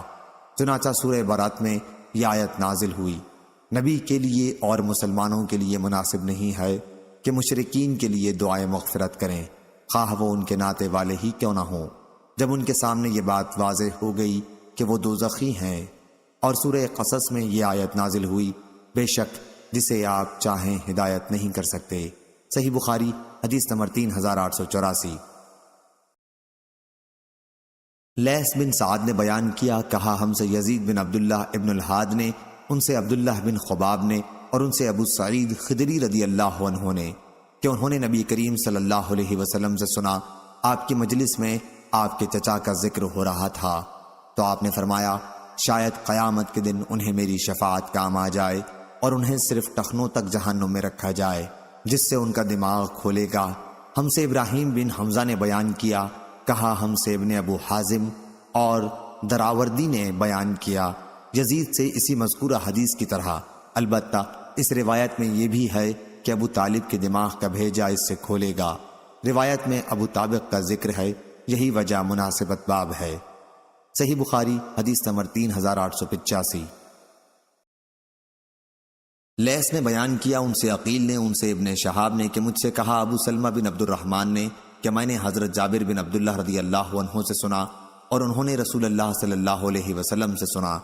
آپ نے فرمایا تھا کہ جب قریش نے معراج کے واقعے کے سلسلے میں مجھ کو جھٹلایا تو میں حتیم میں کھڑا ہو گیا، اور اللہ تعالیٰ نے میرے لیے بیت المقدس کو روشن کر دیا، اور میں نے اسے دیکھ کر قریش سے اس کے پتے اور نشان بیان کرنا شروع کر دیے۔ صحیح بخاری حدیث نمبر 3886۔ حمام بن یحییٰ نے بیان کیا، ان سے قتادہ نے بیان کیا، ان سے حضرت انس بن مالک رضی اللہ عنہ نے بیان کیا، اور ان سے حضرت مالک بن صعصع رضی اللہ عنہ نے بیان کیا کہ نبی کریم صلی اللہ علیہ وسلم نے ان سے شب معراج کا واقعہ بیان کیا۔ آپ نے فرمایا کہ میں حتیم میں لیٹا ہوا تھا۔ بعض دفعہ قتادہ نے حتیم کے بجائے حجر بیان کیا کہ میرے پاس ایک صاحب جبریل علیہ السلام آئے اور میرا سینہ چاک کیا۔ قتادہ نے بیان کیا کہ میں نے حضرت انس رضی اللہ عنہ سے سنا، وہ بیان کرتے تھے کہ یہاں سے یہاں تک میں نے جارود سے سنا جو میرے قریب ہی بیٹھے تھے۔ پوچھا کہ حضرت انس رضی اللہ عنہ کی اس لفظ سے کیا مراد تھی، تو انہوں نے کہا کہ حلق سے ناف تک چاک کیا۔ قتادہ نے بیان کیا کہ میں نے حضرت انس سے سنا، انہوں نے بیان کیا کہ حضرت صلی اللہ علیہ وسلم کے سینے کے اوپر سے ناف تک چاک کیا۔ پھر میرا دل نکالا اور ایک سونے کا تشت لایا گیا جو ایمان سے بھرا ہوا تھا، اس سے میرا دل دھویا گیا اور پہلے کی طرح رکھ دیا گیا۔ اس کے بعد ایک جانور لایا گیا جو گھوڑے سے چھوٹا اور گدھے سے بڑا تھا اور سفید۔ جارود نے حضرت انس رضی اللہ عنہ سے پوچھا، ابو حمزہ کیا وہ براق تھا؟ آپ نے فرمایا کہ ہاں، اس کا ہر قدم اس کے منتہائے نظر پر پڑتا تھا۔ حضرت صلی اللہ علیہ وسلم نے فرمایا کہ مجھے اس پر سوار کیا گیا اور جبریل مجھے لے کر چلے۔ آسمان دنیا پر پہنچے تو دروازہ کھلوایا، پوچھا گیا کون صاحب ہیں؟ انہوں نے بتایا کہ جبریل علیہ السلام۔ پوچھا گیا اور آپ کے ساتھ کون ہے؟ آپ نے بتایا کہ محمد صلی اللہ علیہ وسلم۔ پوچھا گیا کیا انہیں بلانے کے لیے آپ کو بھیجا گیا تھا؟ انہوں نے جواب دیا کہ ہاں۔ اس پر آواز آئی، انہیں خوش آمدید، کیا ہی مبارک آنے والے ہیں وہ، اور دروازہ کھول دیا۔ جب میں اندر گیا تو میں نے وہاں آدم علیہ السلام کو دیکھا۔ جبریل علیہ السلام نے فرمایا یہ آپ کے جد امجد آدم علیہ السلام ہیں، انہیں سلام کیجیے۔ میں نے ان کو سلام کیا اور انہوں نے جواب دیا اور فرمایا خوش آمدید نیک بیٹے اور نیک نبی۔ جبریل علیہ السلام اوپر چڑھے اور دوسرے آسمان پر آئے، وہاں بھی دروازہ کھلوایا، آواز آئی کون صاحب آئے ہیں؟ بتایا کہ جبریل علیہ السلام۔ پوچھا گیا آپ کے ساتھ اور کوئی صاحب بھی ہیں؟ کہا محمد صلی اللہ علیہ وسلم۔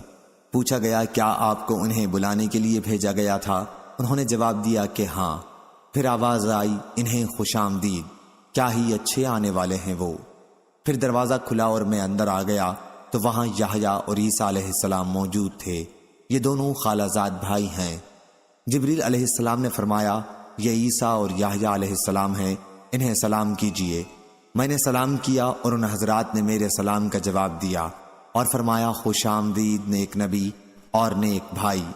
جہاں سے جبریل علیہ السلام مجھے تیسرے آسمان کی طرف لے کر چڑھے اور دروازہ کھلوایا۔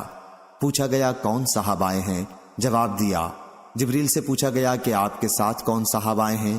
جواب دیا کہ محمد صلی اللہ علیہ وسلم۔ پوچھا گیا کیا انہیں لانے کے لیے آپ کو بھیجا گیا تھا؟ جواب دیا کہ ہاں۔ اس پر آواز آئی انہیں خوش آمدید، کیا ہی اچھے آنے والے ہیں وہ۔ دروازہ کھلا اور جب میں اندر داخل ہوا تو وہاں یوسف علیہ السلام موجود تھے۔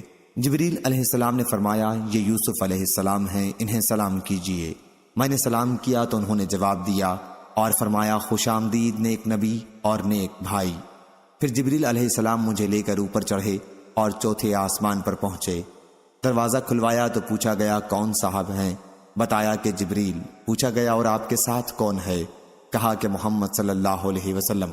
پوچھا کیا انہیں بلانے کے لیے آپ کو بھیجا گیا تھا؟ جواب دیا کہ ہاں۔ کہا کہ انہیں خوش آمدید، کیا ہی اچھے آنے والے ہیں وہ۔ اب دروازہ کھلا، جب میں وہاں ادریس علیہ السلام کی خدمت میں پہنچا تو جبریل علیہ السلام نے فرمایا یہ ادریس علیہ السلام ہیں، انہیں سلام کیجیے۔ میں نے انہیں سلام کیا اور انہوں نے جواب دیا اور فرمایا خوش آمدید پاک بھائی اور نیک نبی۔ پھر مجھے لے کر پانچویں آسمان پر آئے اور دروازہ کھلوایا۔ پوچھا گیا کون صاحب ہیں؟ جواب دیا کہ جبریل۔ پوچھا گیا آپ کے ساتھ کون صاحب آئے ہیں؟ جواب دیا کہ محمد صلی اللہ علیہ وسلم۔ پوچھا گیا کہ کیا انہیں بلانے کے لیے آپ کو بھیجا گیا تھا؟ جواب دیا کہ ہاں۔ اب آواز آئی خوش آمدید، کیا ہی اچھے آنے والے ہیں وہ۔ یہاں جب میں ہارون علیہ السلام کی خدمت میں حاضر ہوا تو جبریل علیہ السلام نے بتایا کہ آپ ہارون علیہ السلام ہیں، انہیں سلام کیجیے۔ میں نے انہیں سلام کیا، انہوں نے جواب کے بعد فرمایا خوش آمدید نیک نبی۔ یہاں سے لے کر مجھے آگے بڑھے اور چھٹے آسمان پر پہنچے اور دروازہ کھلوایا۔ پوچھا گیا کون صاحب آئے ہیں؟ بتایا کہ جبریل۔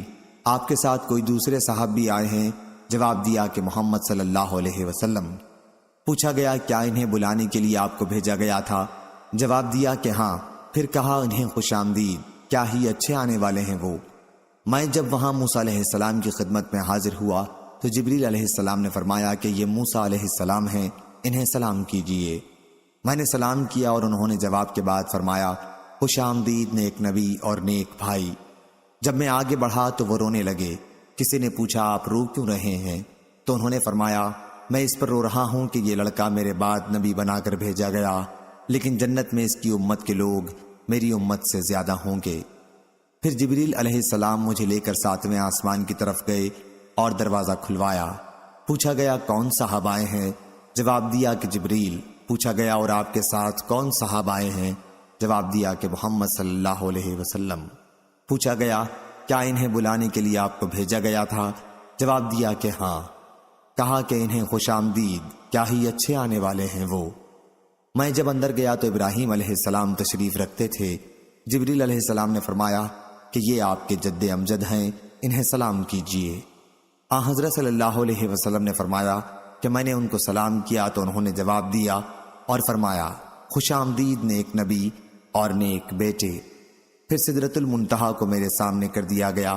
میں نے دیکھا کہ اس کے پھل مقام حجر کے مٹکوں کی طرح بڑے بڑے تھے اور اس کے پتے ہاتھیوں کے کان کی طرح تھے۔ جبریل علیہ السلام نے فرمایا کہ یہ سدرۃ المنتہا ہے۔ وہاں میں نے 4 نہریں دیکھیں، 2 باطنی اور 2 ظاہری۔ میں نے پوچھا اے جبریل علیہ السلام یہ کیا ہے؟ انہوں نے بتایا کہ جو 2 باطنی نہریں ہیں وہ جنت سے تعلق رکھتی ہیں اور 2 ظاہری نہریں نیل اور فرات ہیں۔ پھر میرے سامنے بیت المعمور کو لایا گیا، وہاں میرے سامنے ایک گلاس میں شراب، ایک میں دودھ اور ایک میں شہد لایا گیا۔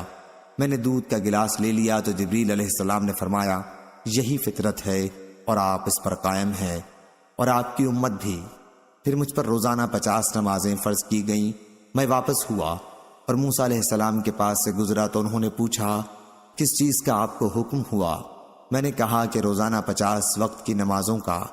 موسیٰ علیہ السلام نے فرمایا، لیکن آپ کی امت میں اتنی طاقت نہیں ہے، اس سے پہلے میرا برتاؤ لوگوں سے بڑھ چکا ہے اور بنی اسرائیل کا مجھے تلخ تجربہ ہے، اس لیے آپ اپنے رب کے حضور میں دوبارہ جائیے اور اپنی امت پر تخفیف کے لیے عرض کیجیے۔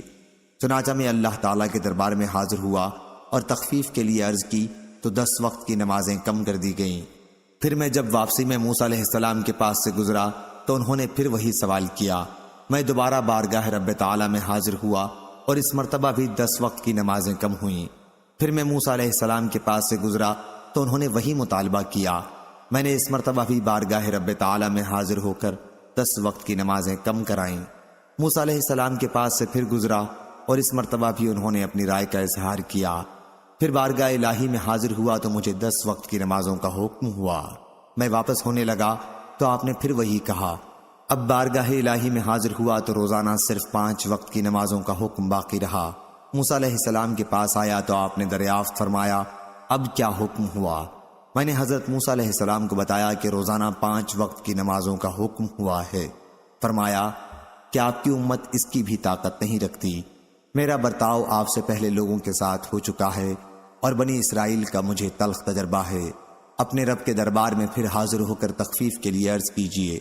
حضرت صلی اللہ علیہ وسلم نے فرمایا، رب تعالیٰ سے میں بہت سوال کر چکا اور اب مجھے شرم آتی ہے، اب میں بس اسی پر راضی ہوں۔ حضرت صلی اللہ علیہ وسلم نے فرمایا کہ پھر جب میں وہاں سے گزرنے لگا تو ندا آئی، میں نے اپنا فریضہ جاری کر دیا اور اپنے بندوں پر تخفیف کر چکا۔ صحیح بخاری حدیث نمبر 3887۔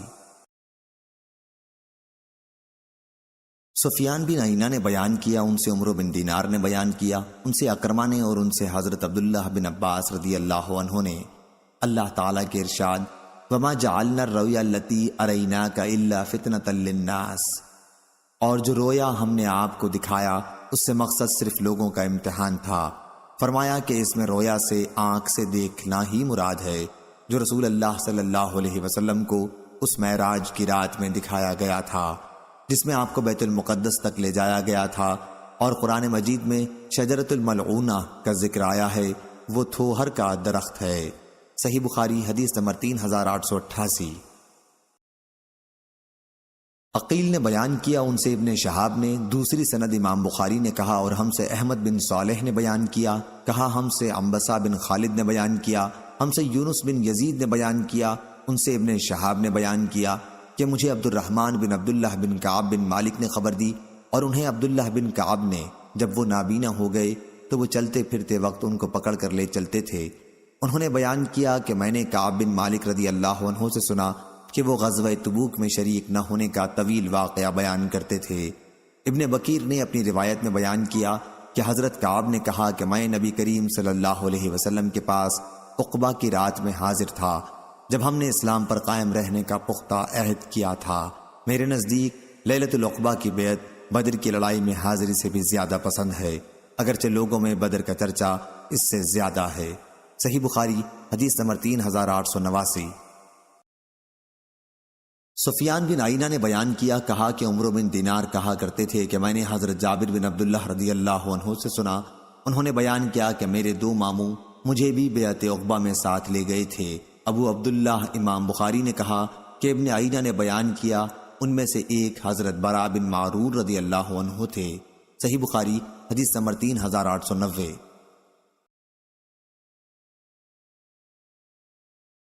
ہشام بن یوسف نے خبر دی، انہیں ابن جریج نے خبر دی، ان سے عطا نے بیان کیا کہ حضرت جابر رضی اللہ عنہ نے کہا، میں، میرے والد اور میرے 2 ماموں تینوں بیعت عقبہ کرنے والوں میں شریک تھے۔ صحیح بخاری حدیث نمبر 3891۔ یعقوب بن ابراہیم نے خبر دی، انہوں نے کہا ہم سے ہمارے بھتیجے ابن شہاب نے بیان کیا، ان سے ان کے چچا نے بیان کیا، اور انہوں نے کہا کہ ہمیں ابو ادریس عائز اللہ بن عبداللہ نے خبر دی کہ حضرت عبادہ بن صامت رضی اللہ عنہ ان صحابہ میں سے تھے جنہوں نے رسول اللہ صلی اللہ علیہ وسلم کے ساتھ بدر کی لڑائی میں شرکت کی تھی اور عقبہ کی رات حضرت صلی اللہ علیہ وسلم سے عہد کیا تھا۔ انہوں نے بیان کیا کہ رسول اللہ صلی اللہ علیہ وسلم نے فرمایا، اس وقت آپ کے پاس صحابہ کی ایک جماعت تھی کہ آؤ مجھ سے اس بات کا عہد کرو کہ اللہ کے ساتھ کسی کو شریک نہ ٹھہراؤ گے، چوری نہ کرو گے، زنا نہ کرو گے، اپنی اولاد کو قتل نہ کرو گے، اپنی طرف سے گھڑ کر کسی پر تہمت نہ لگاؤ گے، اور اچھی باتوں میں میری نافرمانی نہ کرو گے۔ بس جو شخص اپنے اس عہد پر قائم رہے گا اس کا اجر اللہ کے ذمہ ہے، اور جس شخص نے اس میں کمی کی اور اللہ تعالیٰ نے اسے چھپا رہنے دیا تو اس کا معاملہ اللہ کے اختیار میں ہے، چاہے تو اس پر سزا دے اور چاہے معاف کر دے۔ حضرت عبادہ رضی اللہ عنہ نے بیان کیا، چنانچہ میں نے حضرت صلی اللہ علیہ وسلم سے ان امور پر بیعت کی۔ صحیح بخاری حدیث نمبر 3892۔ قتیبہ بن سعید نے بیان کیا، کہا ہم سے لیث بن سعید نے، ان سے یزید بن ابی حبیب نے، ان سے ابو الخیر مرشد بن عبداللہ نے، ان سے عبد الرحمن صنابحی نے، اور ان سے عبادہ بن صامت رضی اللہ عنہ نے بیان کیا، میں ان نقیبوں سے تھا جنہوں نے عقبہ کی رات میں رسول اللہ صلی اللہ علیہ وسلم سے بیعت کی تھی۔ آپ نے بیان کیا کہ ہم نے حضرت صلی اللہ علیہ وسلم سے اس کا عہد کیا تھا کہ ہم اللہ کے ساتھ کسی کو شریک نہیں ٹھہرائیں گے، چوری نہیں کریں گے، زنا نہیں کریں گے، کسی ایسے شخص کو قتل نہیں کریں گے جس کا قتل اللہ تعالیٰ نے حرام قرار دیا ہے، لوٹ مار نہیں کریں گے اور نہ اللہ کی نافرمانی کریں گے۔ جنت کے بدلے میں اگر ہم اپنے اس عہد میں پورے اترے، لیکن اگر ہم نے اس میں کچھ خلاف کیا تو اس کا فیصلہ اللہ پر ہے۔ صحیح بخاری حدیث نمبر 3893۔ فروہ بن ابی المغرہ نے بیان کیا، کہا ہم سے علی بن محصر نے بیان کیا، ان سے ہشام بن عروہ نے، ان سے ان کے والد نے، اور ان سے حضرت عائشہ رضی اللہ عنہا نے بیان کیا کہ نبی کریم صلی اللہ علیہ وسلم سے میرا نکاح جب ہوا تو میری عمر 6 سال کی تھی۔ پھر ہم مدینہ ہجرت کر کے آئے اور بنی حارث بن خزرج کے یہاں قیام کیا۔ یہاں آ کر مجھے بخار چڑھا اور اس کی وجہ سے میرے بال گرنے لگے، پھر مونڈھوں تک خوب بال ہو گئے۔ پھر ایک دن میری والدہ ام رومان رضی اللہ عنہا آئیں۔ اس وقت میں اپنی چند سہیلیوں کے ساتھ جھولا جھول رہی تھی۔ انہوں نے مجھے پکارا تو میں حاضر ہو گئی۔ مجھے کچھ معلوم نہیں تھا کہ میرے ساتھ ان کا کیا ارادہ ہے۔ آخر انہوں نے میرا ہاتھ پکڑ کر گھر کے دروازے کے پاس کھڑا کر دیا اور میرا سانس پھولا جا رہا تھا۔ تھوڑی دیر میں جب مجھے کچھ سکون ہوا تو انہوں نے تھوڑا سا پانی لے کر میرے منہ اور سر پر پھیرا۔ پھر گھر کے اندر مجھے لے گئیں۔ وہاں انصار کی چند عورتیں موجود تھیں جنہوں نے مجھے دیکھ کر دعا دی کہ خیر و برکت اور اچھا نصیب لے کر آئی ہو۔ میری ماں نے مجھے انہی کے حوالے کر دیا اور انہوں نے میری آرائش کی۔ اس کے بعد دن چڑھے اچانک رسول اللہ صلی اللہ علیہ وسلم میرے پاس تشریف لائے اور حضور صلی اللہ علیہ وسلم نے خود مجھے سلام کیا۔ میری عمر اس وقت 9 سال تھی۔ صحیح بخاری حدیث نمبر 3894۔ وہیب بن خالد نے بیان کیا، ان سے ہشام بن عروہ نے، ان سے ان کے باپ عروہ نے، اور ان سے حضرت عائشہ رضی اللہ عنہا نے کہ نبی کریم صلی اللہ علیہ وسلم نے فرمایا، تم مجھے 2 مرتبہ خواب میں دکھلائی گئی ہو۔ میں نے دیکھا کہ تم ایک ریشمی کپڑے میں لپٹی ہوئی ہو اور کہا جا رہا ہے کہ یہ آپ کی بیوی ہیں، ان کا چہرہ کھولیے۔ میں نے چہرہ کھول کر دیکھا تو تم تھیں۔ میں نے سوچا کہ اگر یہ خواب اللہ کی جانب سے ہے تو وہ خود اس کو پورا فرمائے گا۔ صحیح بخاری حدیث نمبر 3895۔ ابو اسامہ نے بیان کیا، ان سے ہشام نے، ان سے ان کے والد عروہ بن زبیر نے بیان کیا کہ حضرت خدیجہ رضی اللہ عنہا کی وفات نبی کریم صلی اللہ علیہ وسلم کی مدینے کو ہجرت سے 3 سال پہلے ہو گئی تھی۔ حضرت صلی اللہ علیہ وسلم نے آپ کی وفات کے تقریباً 2 سال بعد حضرت عائشہ رضی اللہ عنہا سے نکاح کیا۔ اس وقت ان کی عمر 6 سال تھی۔ جب رخصتی ہوئی تو وہ 9 سال کی تھیں۔ صحیح بخاری حدیث نمبر 3896۔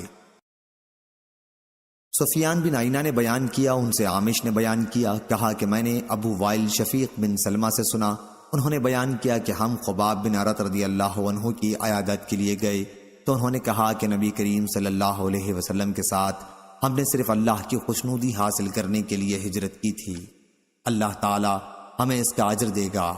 پھر ہمارے بہت سے ساتھی اس دنیا سے اٹھ گئے اور انہوں نے دنیا میں اپنے اعمال کا پھل نہیں دیکھا۔ انہی میں حضرت مصعب بن عمیر رضی اللہ عنہ احد کی لڑائی میں شہید کیے گئے تھے اور صرف ایک دھاری دار چادر چھوڑی تھی۔ کفن دیتے وقت جب ہم ان کی چادر سے ان کا سر ڈھانکتے تو پاؤں کھل جاتے اور پاؤں ڈھانکتے تو سر کھل جاتا۔ رسول اللہ صلی اللہ علیہ وسلم نے ہمیں حکم دیا کہ ان کا سر ڈھانک دیں اور پاؤں پر اذخر گھاس ڈال دیں تاکہ چھپ جائے، اور ہم میں ایسے بھی ہیں کہ اس دنیا میں بھی ان کے اعمال کا میوہ پک گیا، پس وہ اس کو چن رہے ہیں۔ صحیح بخاری حدیث نمبر 3897۔ حماد بن زید نے بیان کیا، ان سے یحییٰ بن سعید انصاری نے، ان سے محمد بن ابراہیم نے، ان سے علقمہ بن ابی وقاص نے بیان کیا کہ میں نے حضرت عمر رضی اللہ عنہ سے سنا، انہوں نے بیان کیا کہ میں نے نبی کریم صلی اللہ علیہ وسلم سے سنا، آپ فرما رہے تھے کہ اعمال نیت پر موقوف ہیں، پس جس کا مقصد ہجرت دنیا کمانا ہو وہ اپنے اسی مقصد کو حاصل کر سکے گا، یا مقصد ہجرت سے کسی عورت سے شادی کرنا ہو تو وہ بھی اپنے اسی مقصد تک پہنچ سکے گا، لیکن جن کا ہجرت سے مقصد اللہ اور اس کے رسول کی رضامندی ہوگی تو اسی کی ہجرت اللہ اور اس کے رسول کے لیے سمجھی جائے گی۔ صحیح بخاری حدیث نمبر 3898۔ یحییٰ بن حمزہ نے بیان کیا، انہوں نے کہا کہ مجھ سے ابو عمر اوزاعی نے بیان کیا، انہوں نے کہا کہ ہم سے عبدہ بن ابی لبابہ نے بیان کیا، ان سے مجاہد بن جبر مکی نے بیان کیا کہ حضرت عبداللہ بن عمر رضی اللہ عنہ کہا کرتے تھے کہ فتح مکہ کے بعد مکے سے مدینہ کی طرف ہجرت باقی نہیں رہی۔ صحیح بخاری حدیث نمبر 3899۔ عطا بن ابی رباح نے بیان کیا کہ عبید بن عمیر لیسی کے ساتھ میں حضرت عائشہ رضی اللہ عنہا کی خدمت میں حاضر ہوا اور ہم نے ان سے فتح مکہ کے بعد ہجرت کے متعلق پوچھا۔ انہوں نے کہا کہ ایک وقت تھا جب مسلمان اپنے دین کی حفاظت کے لیے اللہ تعالیٰ اور اس کے رسول اللہ صلی اللہ علیہ وسلم کی طرف عہد کر کے آتا تھا، اس خطرے کی وجہ سے کہ کہیں وہ فتنے میں نہ پڑ جائے، لیکن اب اللہ تعالیٰ نے اسلام کو غالب کر دیا ہے اور آج سرزمین عرب میں انسان جہاں بھی چاہے اپنے رب کی عبادت کر سکتا ہے، البتہ جہاد اور جہاد کی نیت کا ثواب باقی ہے۔ صحیح